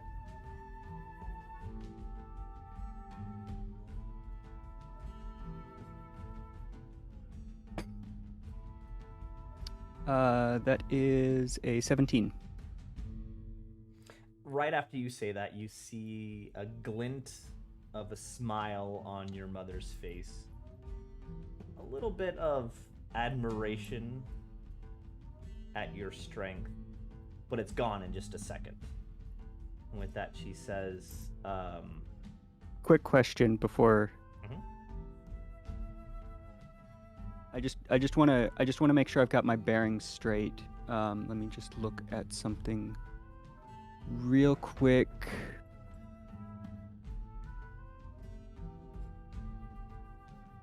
Would you say it is like how big around is, I imagine I'm basically standing in approximately the center of the camp. How far is it to Yes. the edge? to the edge of the encampment? I'd Yeah. say to the edge of the tree. This is a giant tree, like sprawling, hanging. To the end of the tree is probably a 10-foot radius to the tree. And then to Okay. the edge of the encampment, which is a series of those low-slung tents I talked about. From the center of the tree to the edge of the encampment, the radius would be probably 30 feet. Perfect. That's all I needed to know. Continue.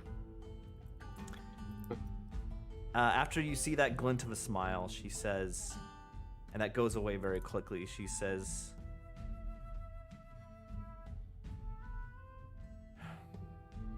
even though I did not know you during your upbringing, I am still your mother.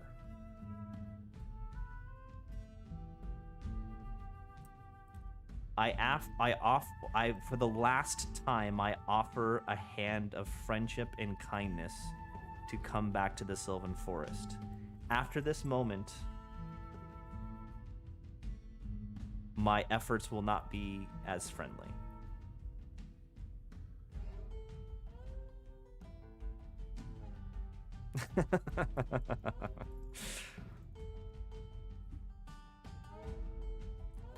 Okay, as you think, back to Urky, Sam, and Load.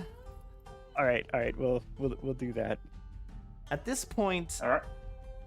Load, you're still talking with, and you struck up a conversation burn with this this bridge. hawk, and this hawk has told you that they are from deep within the Sylvan Forest, and they are emissaries from the Shimmer family, and he has described them as not like royalty and not in politics, but they're higher up in the mystical groups, if you want to call it, the purveyors of magic of the forest. And they are a strong, well-known family in that subject in the Sylvan Forest. Also at this time, you see the hawk starting to waver a little, it's not standing still anymore. It's getting a little wobbly. Kind of moving with the ocean, the motion of the ocean a little bit, you know what I mean? Yeah.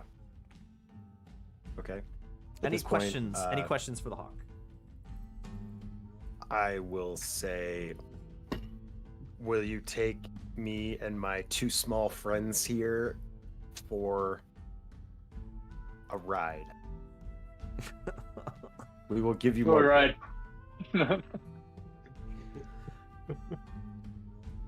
Around the Seems room. like you're off duty. You no longer have your, normal rider.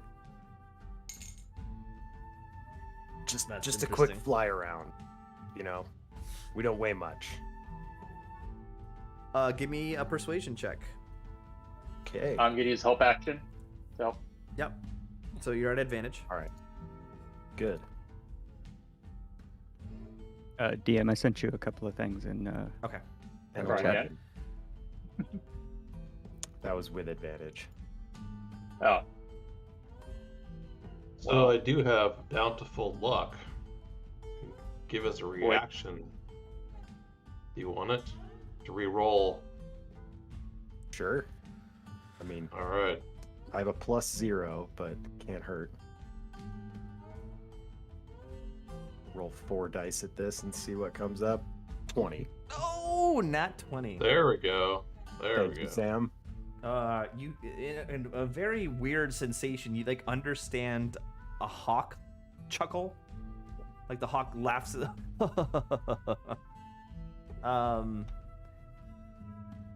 And she says, or not she. I don't know the gender of this hawk, but this hawk says, "I cannot carry all three of you, and you have been very kind to me.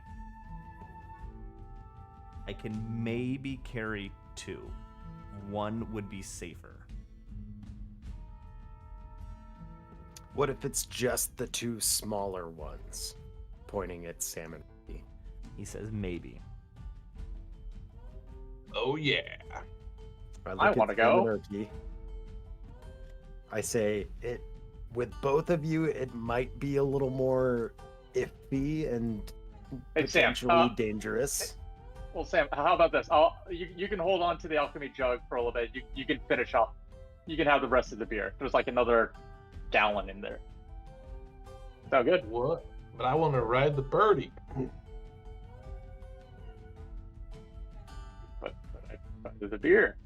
So, I mean, I just said you guys can both go. oh, we both go. Okay. Yeah. Oh, you're just gonna. I'm All right. willing to let this one go. Oh, well, Load. thank you, Load. Here, you can hold on to the beer then. You're the nicest guy ever.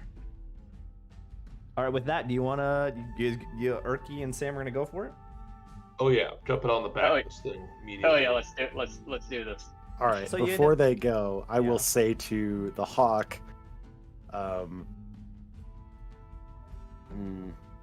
make it exciting. Maybe scare him a little bit. Oh, this is good stuff. This is good stuff. I'm sorry, Sunset. We'll get back to you in just a minute. That's a lot more Oh, no. dramatic. This is gonna be just- worth it, I this is very swear. fun. it's perfectly fine. It's perfectly fine. Lode's just making another flying animal friend, and That's apparently what I do. yeah, and if Sunset knew what was going on, she would not be happy.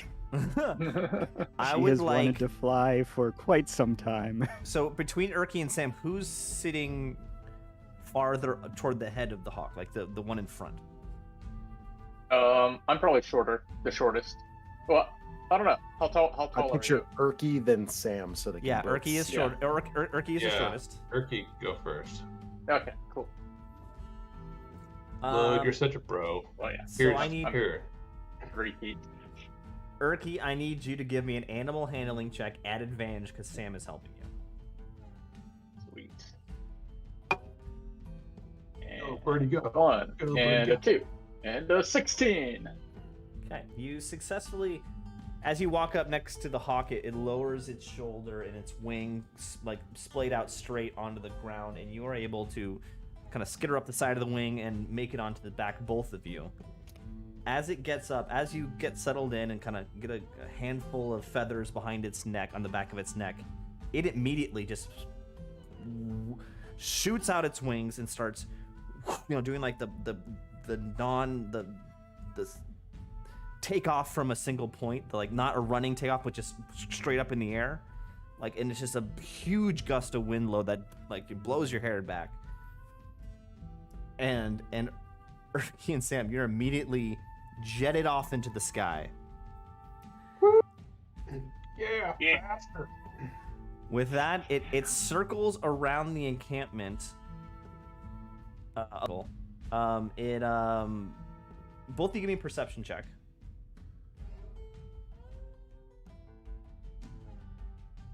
One. You still can't see any other Sylvans in this encampment, but Yeah, you do cool. see from a higher angle in the tree, you can see still two figures standing underneath the tree. It takes 2 loops around the encampment, and then it takes off higher. And it, if you can see the map here, it now flies over the wall to Cantamont right here, and it dive bombs into this clearing. And as you're doing that, I need both Erky and Sam to take a strength saving throw. As it swoops down, and all the G-force as it pulls up. Okay, you both got over 10. You got over 10. You barely hold on. Then you realize this courtyard in the city is the Cantamont Zoological Gardens. Yeah. Okay. This is where many of the exotic animals that that Equitanians get from Crusades. Also, most of the animals they use as mounts, the royalty uses in the mounts, are here, including unicorns, pegasi, and some very familiar-looking hippogriffs. Dude. Oh, they went back. As you swoop down, the Just wondering where they were. the flightless animals are simply milling around this beautiful, like, it's like a manicured garden, like think like French antiquity, like beautiful manicured gardens with roads, like a hedge maze and all that stuff. It's very nice. And then in giant kind of aviary cages that are like domes almost, you can see hippogriffs and pegasi. And as you swoop down and like buzz the tower, basically like Top Gun style, you see all these animals get riled up and start like neighing and cawing and all that good stuff. And then it swoops back up, takes as a turn, where as it's in high altitude, a turn, and then it like flips over like that as it slows down, and then comes back down, and comes back to where Lode is. And it comes in, and you think it's gonna like come in and start like beating its wings and slowing down and then land, and it just keeps going faster until it's like almost on top of Lode, and then at last minute opens its wings and like parachutes and stops itself. I need both of you to take one more strength test. 7. Also a 7. Yeah. As it comes down and it lucky last second, like 5 feet off the ground, air brakes, and then lands. Little rough on its feet, but it's fine for the bird. With that, when it hits with its feet, both of you lose your grasp, tumble over the head of the hawk and land about 10 feet past the hawk. I need both of you. Well, not need, but Sam, you take 4 points of bludgeoning damage, and Urki takes 3. Oh. Got off pretty light right there. Yeah. Gotta be laughing your ass off. Worth it. Oh, Load Oh, is yeah. absolutely laughing his ass off when that happened. Oh, Load, that was so badass. Birds are awesome. With that load, you're still Has it been communicating. 10 minutes? Yeah. Actually, yeah. I don't know how long it lasts. No, Is that you're fine. You're important? still communicating, and with that, you hear that weird chuckling sound that a hawk would make, a sound of enjoyment and happiness, and the hawk says, "You, facing you, Load, particularly.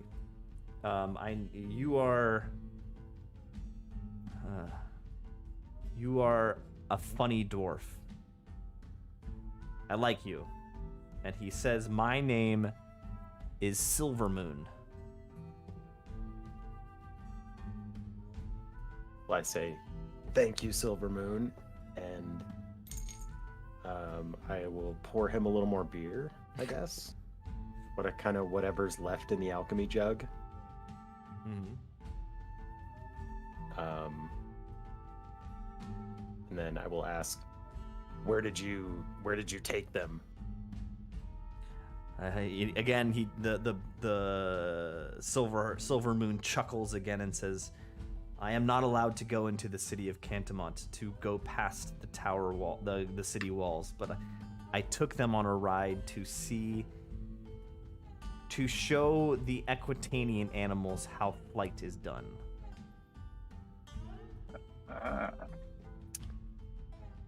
Which Equitanian animals? The ones that can fly. Yeah, Or any of them. Even the ones that can't fly. the Those how it's supposed- Pegasi and the Hippogriff are mighty animals, but not as fast as the hawk. Oh, sounds like a challenge. Interesting. Okay. All right. Jailbreak? Is that the suggestion? I don't know that You're reading jailbreak my is mind right necessary. here. But I don't No, no, imagine yeah, much to um, stop them. Silvermoon, Silvermoon- will you? Silvermoon is not implying he wants you to break out the animals. He just wanted to show off his speed to the other animals. No, I don't think he's implying that, but I'm Mm. going to use this as an opportunity. Silvermoon, will you drop me off where the hippogriffs are? Because one of them is a good friend of mine and shouldn't be locked up anymore. I've Give been me a- gone for too long and haven't had an opportunity to return to my friend. One more persuasion check. And this Great. one's at disadvantage because he already broke the rules once and he doesn't want to break the rules twice. Okay.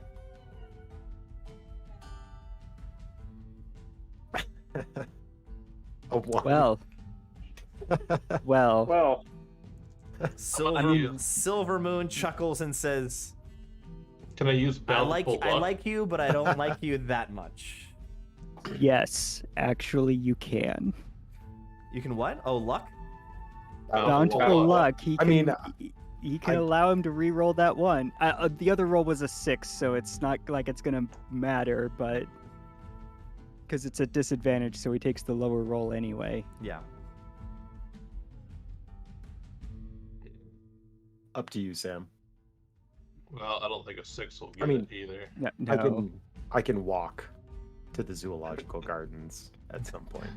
So I will say to Silvermoon, I'll say thank you for, giving my friends a ride and thank you for, I don't know, being a cool giant bird and for hanging out with us, having some drinks. This was a good time. Well, I hope we see you again. I don't know. Lode's kind of drunk, I guess. Cheers Um, to you, bird. So with that, the silver moon turns to all three of you and says, "Lode, you understand him saying, live well and forever be at peace with the forest. Thank you." That's what you understand, but to Urki and Sam, he is like screeches at them like an angry bird, like.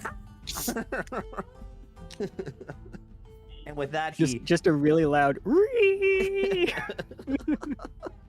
And with that, it takes off again and is lost in the night sky. Lode is waving. Bye. See you later. Oh, excuse me, I got the hiccups. Oh wait, Sunset, we're back to you. How would you like to respond? So I did pose another question, but I don't think I need it. I think I formulated a pretty decent response. So what I'm gonna say is, I count a higher power among my family now. Come at me with everything you have, but know that should anything happen to me, you will incur her wrath. Okay. Again, you see her give that sly little smile, a sense of recognition of your strength, and then it's gone again. And she says, "Very well, my daughter.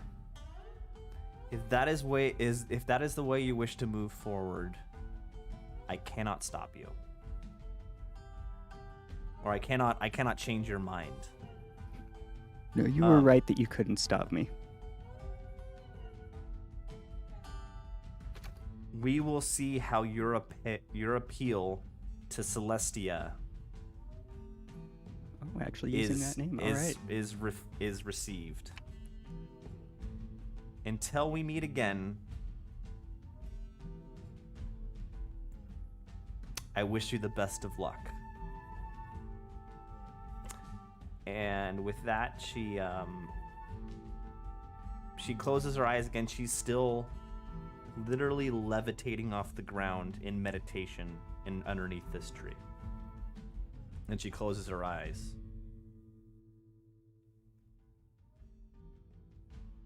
I walk away. You walk away.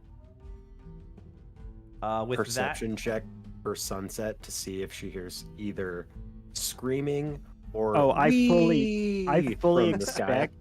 I fully expect that all of that was completely audible. You guys have gone through roughly 4 gallons of beer. 3 gallons each, it seems, considering the 4th went to a bird. 2 of the 4, I think, went to the bird, but point taken. You guys are Getting drunk. rowdy. You guys are. You don't even know that you're shouting. Don't judge us. And of course, I mean, the hawk is quite considerably louder than you guys are. And it's only 30 feet from the center to the edge of the camp where you guys are. I forgot we were that close. Yeah. So. Yeah, you hear it, but you were too intent on your conversation with your mother to react to it. As you head back, the kind of the high intensity of that conversation fades away. The adrenaline goes away a little bit, and also Sam Urki and Lode, after your wild adventure with this hawk, and it's getting early morning now. All of you are taking a point of exhaustion. Damn it. Damn it. 2 for me. Fun caught up with us. Where is it? The Right. conditions? Like, the 4 of us, or just the 3 of them? No, all 4 of y'all. Okay. All right. I'm trying to get out of this. Hey, Better than us. You miss 100% of the shots you don't take. That's great. Wayne Gretzky. Stormtroopers. And with that, So it's quite Oh, the they just reverse. missed, like 7. No, they miss 99% of the 100% of the shots they do take. Yeah. With that, this is definitely crack of dawn now. The sun hasn't risen, but the sky is starting to lighten in this early morning times. And as you walk away, Sunset, and you meet up with Urki, Sam, and Lode again, you definitely notice all of a sudden Sylvan elves appear out of nowhere. Some like appeared like they were in the tent, but they weren't moving, and some appeared like they walk out of the night around the encampment, and they start Packing up, packing up, getting the Tear- F out of tear- here. tearing down the tents. Yep.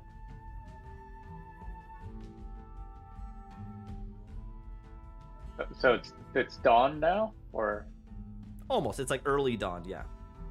The sun hasn't risen, but the sky is starting to lighten. I'm waiting for the alchemy jug to reset at dawn. Get some hair of the dog. Yeah. Been a 4 rough more night. gallons of beer. Not quite yet, Sober but for soon. But hours. soon. Keep this going. We're just all sitting around the alchemy jug waiting. Come on. Come on! I feel like Sponsor. the most opportune time for Sunset to rejoin the group is about a half hour before the true strike of dawn, or whatever the exact time that the alchemy jug would reset, so that she can say, "This won't be the last we see of them. We should return to the keep now." And then we'll Okay. start moving towards the keep. We can walk and drink at the same time. Yes, but it That's might not be hard. it will be a bit more difficult, and you guys seem pretty, dug in here. Like, Yeah, we should just sit here and relax, right? well, Let's rush. I mean, you guys can. Sunset isn't. Oh wait, She, I think I have a job to do. I Yeah, think you I said do. I was gonna be. I think I told someone I had a job to do. So Yep. like, I can't go back to the keep. I gotta go back to the Ordo. Well, you can go back to the keep and sleep, and then go back to the Ordo. But it's the week. Engineers don't typically They show up didn't- before like noon. Yeah, so they didn't give you're you good. like That's fair. hours or anything. Yeah, you just Yeah, said yeah, you'd yeah. show up tomorrow. You didn't say when. Yeah, yeah. Okay. Okay. Which tomorrow? I think that's fair point. Fair point. Gotta collect the tools and such. So very good. we To walk the, and to the drink. keep. To the keep. Eventually, when you get to the keep, the sun has risen now. Actually, sorry, slight diversion potentially. Are the zoological gardens on our route to the keep? No. All right, Yeah. never mind then. Another time. Yeah, it can be. The gates over here. Technically, anything is on the way to anywhere if you go, If you go the right far way. enough. Yeah. Out of your way. We're adults. We can do what we want. Well, I guess the question then becomes: is the world we're on round? Yeah. Oh god. Okay, well then you Let's just head assume in. so. You just head. Is anyone here a flat earther? Like. Prove it. I don't believe you. I mean, all you have to do is just walk in a straight line from where you are to the gardens. In between, with making sure that the keep is, in that line going around the world, and everything Sure. is Right. on the way to everywhere. Everything's right? on the way to everywhere. That's a very good It's point. very true. So you need There to are go. oceans and things in the way. You need to but go to this gate here. Uh, This gate here. The keep is You know what? right here. I have disadvantage on ability checks right now because of my exhaustion 2. The odds of me getting in there are like 0. Let's go sleep. I mean, well, yeah, exactly. Like, we should head back to the keep, Okay. Oh, get some logic. rest.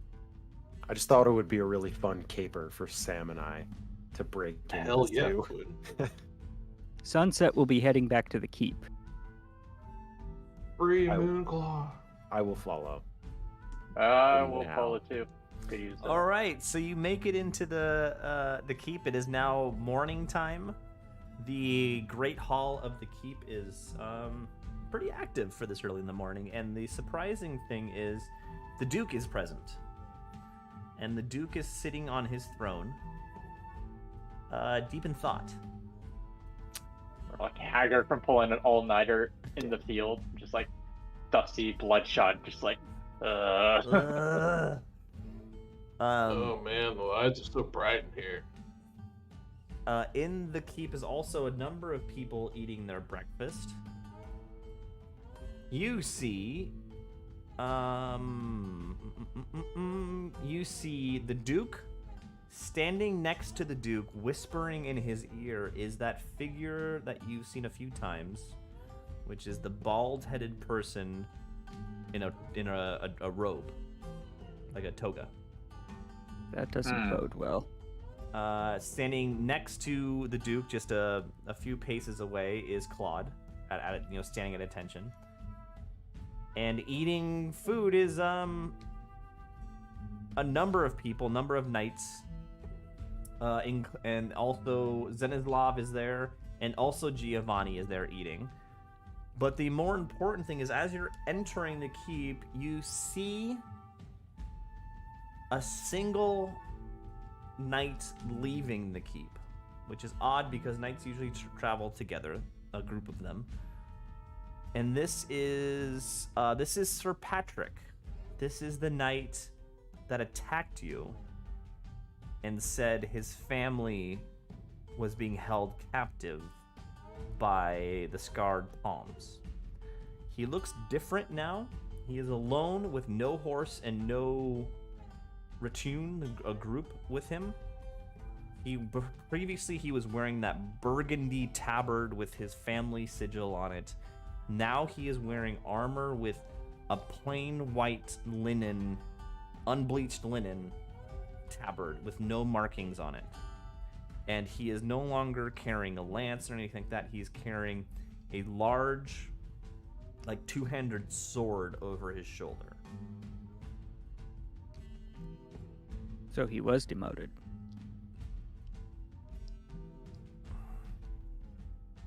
Hey Pat, what's new?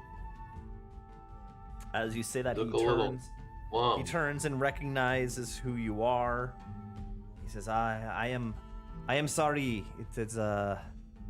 I have come to, you may now call me a knight forlorn. I have forsaken all of my royal standing in the court of the Duke, and I now will travel the roads of Equitaine, trying to redeem myself. Why did Lorne make you do that for? What do you say? Lorne sounds like a jerk. Why are you doing this for him? Yeah, he's Jesus, I just got the joke. He looks at you with confusion and he says, I do not own... I'm sorry, I do not understand your halfling friend here. It's too complicated. I do not know this Loren. You know who was a cool knight? Lanvil. He knew all kinds of cool knight stuff. Yes, I agree with you, Sam. Sir Lanval was a great knight. He achieved the sainthood unfortunately, before he died. I wish to be as valiant as Sir Lanval is. Technically was. after, but who's counting? Well, good luck on your journey there, Pat. Hope you don't try to kill us later. I do not. I hold you no ill will. I will not attack you. I am a weak man. I am a weak man for falling to the Scarred Hand's blackmail. But the Scarred Hand is now gone, and my only quest now is to find my wife and my children. You don't know where they are? No. I have tried to ask the Duke to talk to the Habernator, to tell them where my family is, but it is not so. I have fallen out of favor with the Duke, and he does not wish to talk to me. Well, stick around, Pat. We might talk to the Hobnator a bit later. Maybe we can do something for you. You can do something for us. His eyes widen, and he looks a little excited. He says, "Yes, whatever you say, Sam, I will do for you." Cool. All right. We Later, made Pat. so many friends in the last few episodes. I feel like that's weird. It's Out of not our character. MO usually. Yeah, not normally. It's a new. We're new season. growing. You're growing as murder hobos into friendship hobos. Hey, I mean, hey, we're friendship and sex hobos now. so Whoa. Whoa. All good well, vibes, man. I mean, All Took a good weird vibes. turn. One of us is at least. we've made how many friends in the Three. past couple Two. of episodes? Mm. Okay. You got Silver Moon. And You we got turned the guy who attacked us into a friend. Okay. Well, so less than 10? Marguerite is definitely a friend now. Oh yeah, with Yeah. benefits. So, Doing so some le- good less than networking. 10 in the past 2 episodes, because I'm pretty sure I just made an enemy of an entire Sylvan family. You guys don't know about that yet, and technically they were an enemy beforehand, but Yeah, it's not like You a know. net. It's not like a net calculation. It's not You a count gain or both. loss. well, but you have see, a positive number of enemies, and you have a positive number of friends. you got to look at it this way though. Before it was just me, and now all of you are accessories. They know about you now, so I would argue that's a net gain of enemies for you 3. Yeah, but we've also gained friends. So Yeah, but We're the winning in number the of long run. enemies you've gained Glass half full. Come on. outweighs. The glass is always full. Mug half full. Glass is always full. While you guys figure that out, I'm gonna grab myself another beer. Hold on. yeah, I mean, I think these are 2 entirely different tallies, and we're in the positive on both. Definitely. You're Yeah. saying we're comparing friends to enemies. I'm saying we're winning on both fronts. Yeah. I Oh, would okay. agree. You know what? Our number of enemies is going up, as well as our number of friends. Yeah. You It's know like what? a high score this episode. You're technically correct. Mhm. The best kind of correct. I'll take it. We are positive in both categories. So You know what? crushing it. And it's you always want to see the number go up. Exactly. All right, so you guys now enter. As you leave Sir Patrick, he kind of like, you know, like in the front of, like in medieval times, like in the main gate of the castle, like, there's a lot of beggars who are kind of like settled into the nooks and crannies of the doorway and like huddled in a corner like homeless people. Sir Patrick kind of like settles into a corner like that, and he sits down and leans his giant 2-handed sword over his shoulder and sits there patiently as you walk away. All right, so you enter the keep and you see all the other people there. Any thoughts about talking to people or going to bed? I'm curious who that Toga guy is. Should we ask Claude about him? I was considering it. Yeah, I was thinking the same thing, so we might as well do that now. Yeah. Lode, you and Claude are good buddies, it seems like. Sure. I mean, I make friends everywhere. So somehow, despite not being charismatic at all. So I'll try and catch Claude's eye and like motion him over if I can. Yeah, you do that. That's he sees you and he walks. I'm not over. gonna ask him I'm not gonna walk up there because he's right next to the Duke. He steps away from the Duke and comes up. He says, "Hello, Lode. What can I do for you?" I'll You solved your Sylvan problem. Hey, so, well, that, pointing at Sunset, but who's the guy in the toga? The robe. I imagine he reeks of beer. Yeah, and I'm probably talking louder than I want to be, but Yeah. I'm assuming there's enough people in there that it gets drowned out. Give me a persuasion check at disadvantage. Oh, God damn it. Why does this keep happening? Because you're drunk. Well, oh my God. An 18. Wow. Yeah. 1918. Wow. Somehow Ooh, you, none. That's the Balmer peak right there. I You quit. couldn't fail if you wanted to. no I more quit rolling. D&D. No more rolling. Somehow in your drunken stupor, you like pull it together and you have a moment of clarity, of like Charming as clairvoyance. hell. You just say, talk to Claude and you like see him eye to eye and like in a very not physical but like an emotional sense, and he says, Claude says, yes, I see you and your friends have had a few this evening, but I will tell you that is Helene de Montprat. She is a very peculiar character. She previously was the head of the Ordo Relicarium. But a few years ago, she left that position and gave up the worship of the lady.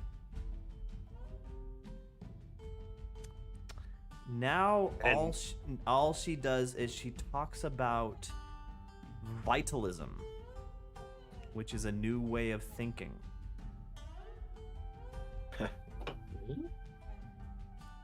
And she is not Load welcome. says. She is not very welcome in the city anymore. The Ordo, any Ordo ministers do not like her. She has forsaken the lady, but she swears by a I don't know what the right word is, like a way of thinking, a way of living, a philosophy. That's the right word. A philosophy that she learned of, an ancient philosophy called vitalism. Load And will now- say. And in now a all drunken stupor. go ahead. Oh yeah, vitalism is obviously the philosophy that all things have a living essence. Yeah, I get that. Wow. He looks at you a little questioningly too. It's like, do you believe that mumbo jumbo? The only reason she's here is because the Duke is desperate for answers, desperate for ways of finding his wife. I'm afraid he's listening to her now instead of listening to the lady.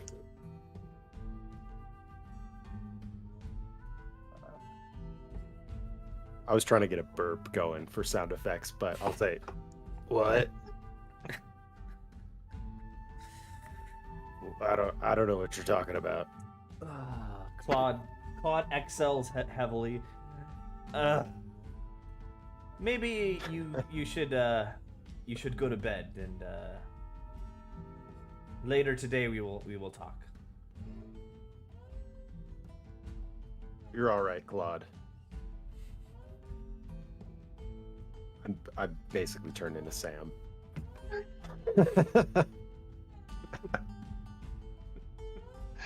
I'm gonna stumble to my room and go to bed.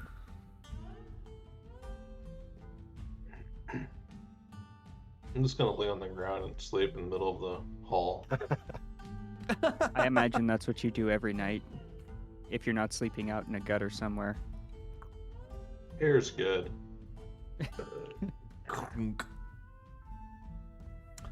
Okay, I'm assuming Erky and Sunset are doing the same? Yep. Yep. Okay. No, see. no reason to stay up. You head to bed. Yeah, no one else stops you along the way. There it was. Nice. Sorry. Yeah, how many points of exhaustion does everyone have?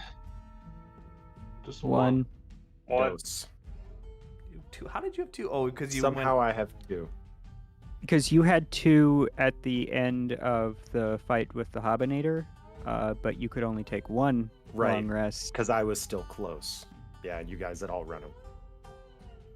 So Well, Yeah, no, because I had two. 2 as well, but I can technically Right, take you can take 2 long rests. in the same in the amount of time that time. you would take 1. Ah. Elves for the win. I had 2, regained 1, and then now I have 2 again. Yep. And now I'm gonna Okay. regain 1. All right, so So, long for rest, long 8 rest? hours. 8 hours. Woohoo. This puts you into the evening time, early evening. Sunset. You can get up a little earlier than this, but let's just say if you want, everyone sleeps through the night, and everyone gets up in the morning again, and gets fully That's- recovered. That's reasonable. Sounds good. Define fully recovered. Well, yeah, fully I mean- recovered. I only your- lose 1 exhaustion point, right? No, I'm gonna say since you sleep through the night, everyone loses all their exhaustion. Everything's all your spells back, Take all your it. spell slots, all that good stuff. You're like a new halfling. All right, so you get up in the morning the next day and head down, basically almost 24 hours from when you were last downstairs. And it's a very different scene in the main hall. Everyone's running about. The Duke is there, as well as all the other regular faces. But knights are running around. Claude is directing guard. And you hear from one of the passing knights that they are preparing to defend the city.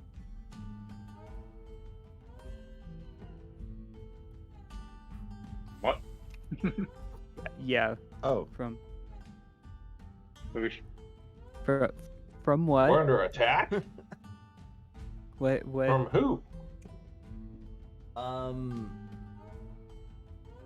One of the passing knights says, we are on high alert.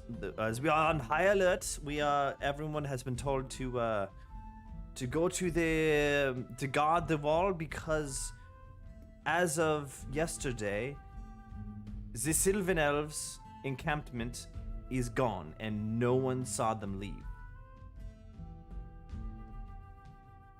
Are they attacking the city? No one is attacking, but the Duke we is saw them leave. The Yeah, Duke yeah. says he is concerned that they are We s- preparing to attack us. Didn't we tell Claude we solved their Sylvan problem? But you said that. Well, now you can go. Now you can go. Tell them again. They're not gonna attack. Well, I go tell the Duke that. I Yeah, go tell will. the Duke that. All right. I will. As you approach the Duke,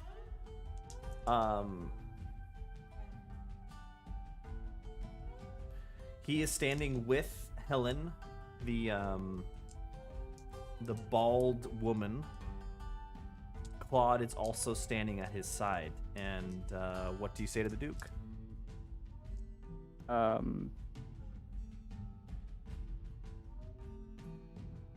The bare minimum. What do you say? What do you say?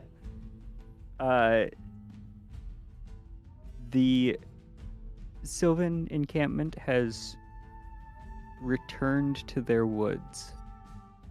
There is no attack coming. As you say this, the Duke says, I'm "Ah." prepared to make a persuasion check. No, it's all right. Okay. The Duke says, yes, the Duke's very susceptible right now.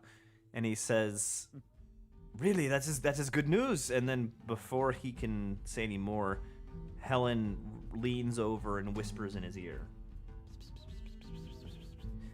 I need everyone to take a perception check.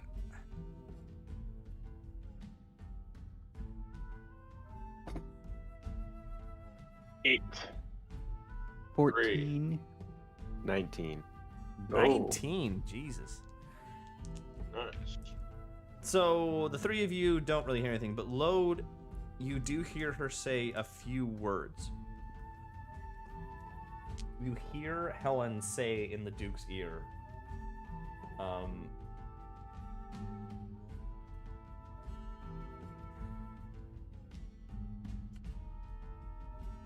you see her say, protection from entropy.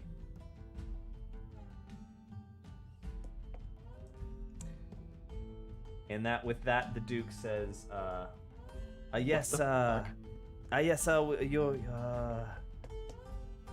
we must I'm assuming we Lode must has be no prepared. idea what entropy is.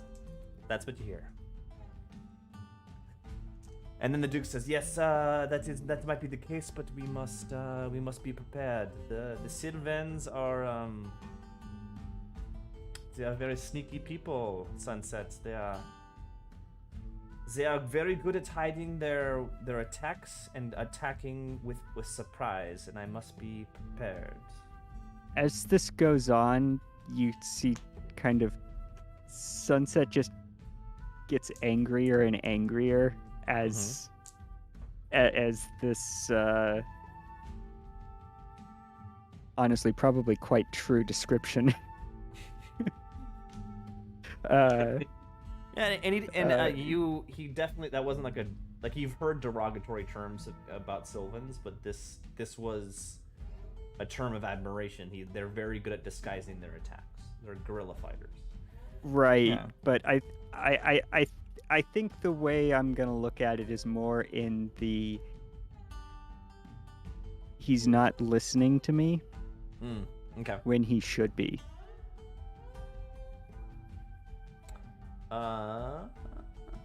Give me an insight check. What is plus 11? So you definitely understand that. I mean, all four of you definitely understand that Helen is whispering in his ear, has his ear. But Sunset, as you look at Helen, I guess you would suspect like she's either has malice, like she might be like looking at you like she's tricking you, or she like she's trying to prove to you that she has control over the Duke or something, and she has. In reality, she has a completely blank expression, just like no emotion face. She's not angry. She's not sad. She's not arrogant. She's not worried. She is just emotionless.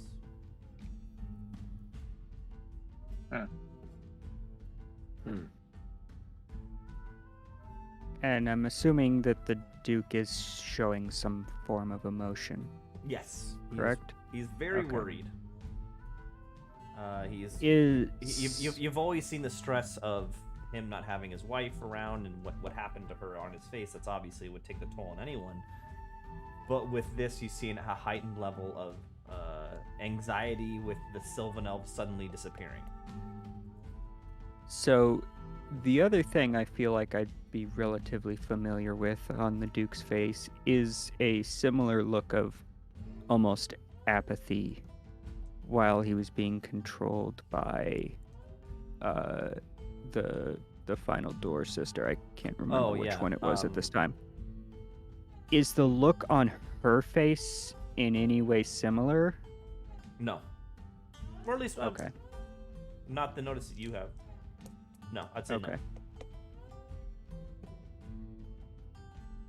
All right.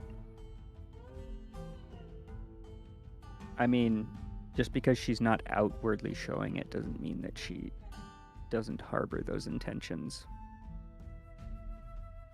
True. True.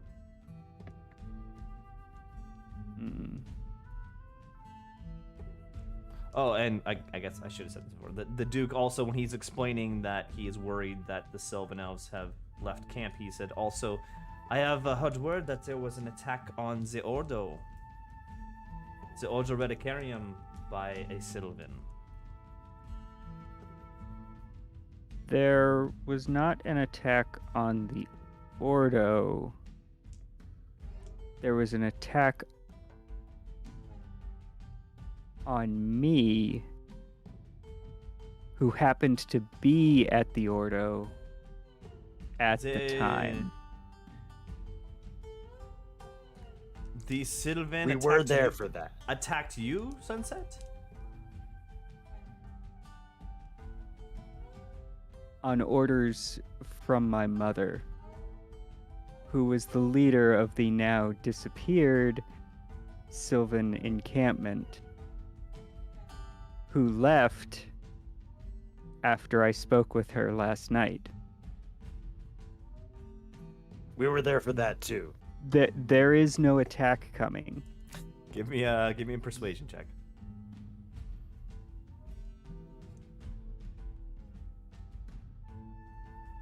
That's going to be a dirty 20. Ooh. Yeah. Ooh. Yeah, +8 is pretty nice. Get it, girl. All right, so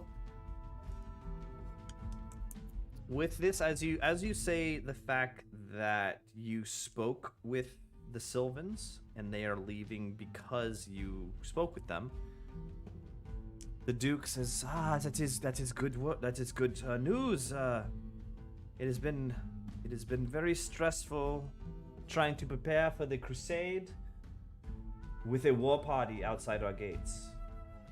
We have a very tenuous relationship with the Sylvans, and I wish them no anger, no ill will from Cantamont.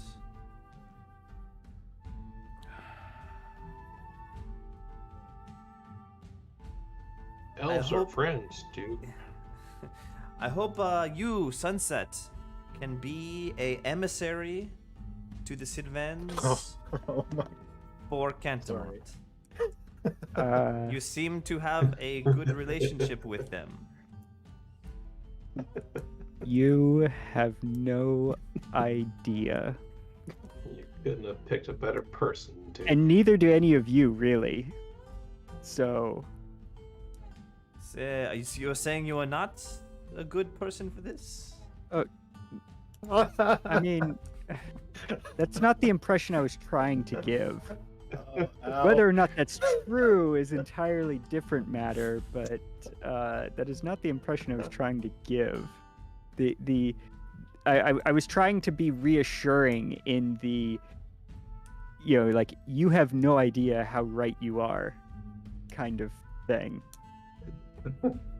That's what I was trying to convey when I said that to the Duke. Oh goddamn. Well, how do you answer him? What do you say to him? Well, no, like I mean, so I said you have no idea, Uh-huh. and so the thought behind it was, and maybe it should continue to just be, you have no idea how right you are. That's the thought. That's the sentence, I guess. He says, well, if you cannot help Cantamont, maybe your friend Kalen can? Clearly This is isn't getting unbelievable. he's clearly not getting the message here. He's clearly not getting the message here. I know. Also, Kalen's dead. Stop. Oh man. With that, he's surprised. Too funny. His eyes. I have ties high up in the Sylvan hierarchy, for lack of a better term.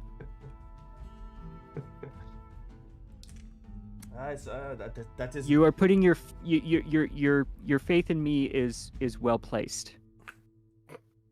Let's just end it there Wow. and move on. Wow. There is no possible way he could take that the wrong way. What an insightful leader. Okay, I understand. Will you? I'm sad to hear Kaylan is not with us anymore.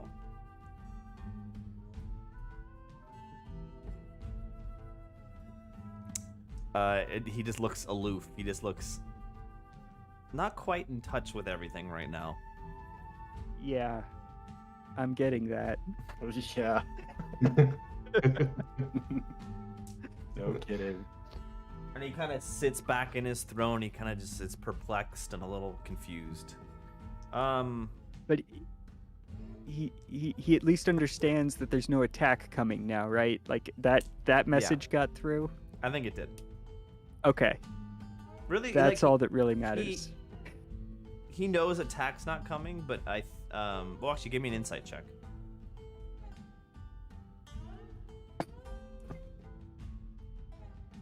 Five. You're not sure if he's gonna call off the I'm- guard, you know. I'm so done with this conversation. I probably don't even care. Like that's the way I read that. All right. As you're having this conversation, Sam, you feel a tap on your shoulder, and behind you Who's there? is your good friend, good brother, Spam Sandwich. Oh, Spam. He Good to says, see you. He says, "Hello, Sam. Do you have? Can I talk to you for a minute alone?" Of course. Lead the way, Spam. And he pulls you aside, and of course, he pours you a beer. Oh, Spam. I love you. Takes you over to. He says, Sam, it has come to my attention. It seems the Duke likes you very much. The Oh, Duke- yeah. It seems you can influence the Duke. Palm Palm of my hand. And he looks around. He looks back and forth. Looks to see no one's listening, and he says, "Sam, can you do a favor? Can you do a favor for the secret sandwich? Of course, Spam. Just say it. I need you to get me, your brother Sam, and Cheese Sandwich. I need you to get us on the crusade to Where? Varentia. To Varentia. Oh. Yeah, I can do that. Haha, you're a good boy, Sam. You're a good lad. No problem, And Spam. I think with that, we'll call it quits for the evening. Wasn't Thanks for the quite beer. wasn't quite a cliffhanger there, but I couldn't think Close of enough. a good way to cliffhanger this episode. But Covered some good ground. all right, what's It's a strong ending. what's the name of the episode? Burning bridges. He's Mommy. very dead. I would like to point out that there was the possibility of the conversation going very differently and there being actual fire in that bridge burning, Oh yeah, I was. which is I was why I'm There wasn't, so I say mommy issues. that is also very acceptable. Mommy I'll issues. go I for like that that. one too. Mommy Yeah. issues. That That's All fully right. stolen from a Tabletop Champions episode, in which Fully there's works, a though. similar plot device of angry, potentially evil mom. So I like I it. think it works. Yeah. not Well, if evil, anyone's just still distant. watching, I said potentially. please hit that subscribe button on YouTube. Please hit that follow button on Twitch, and we'll see you next week. Right? Later. Thanks everyone for watching. See Bye. you later.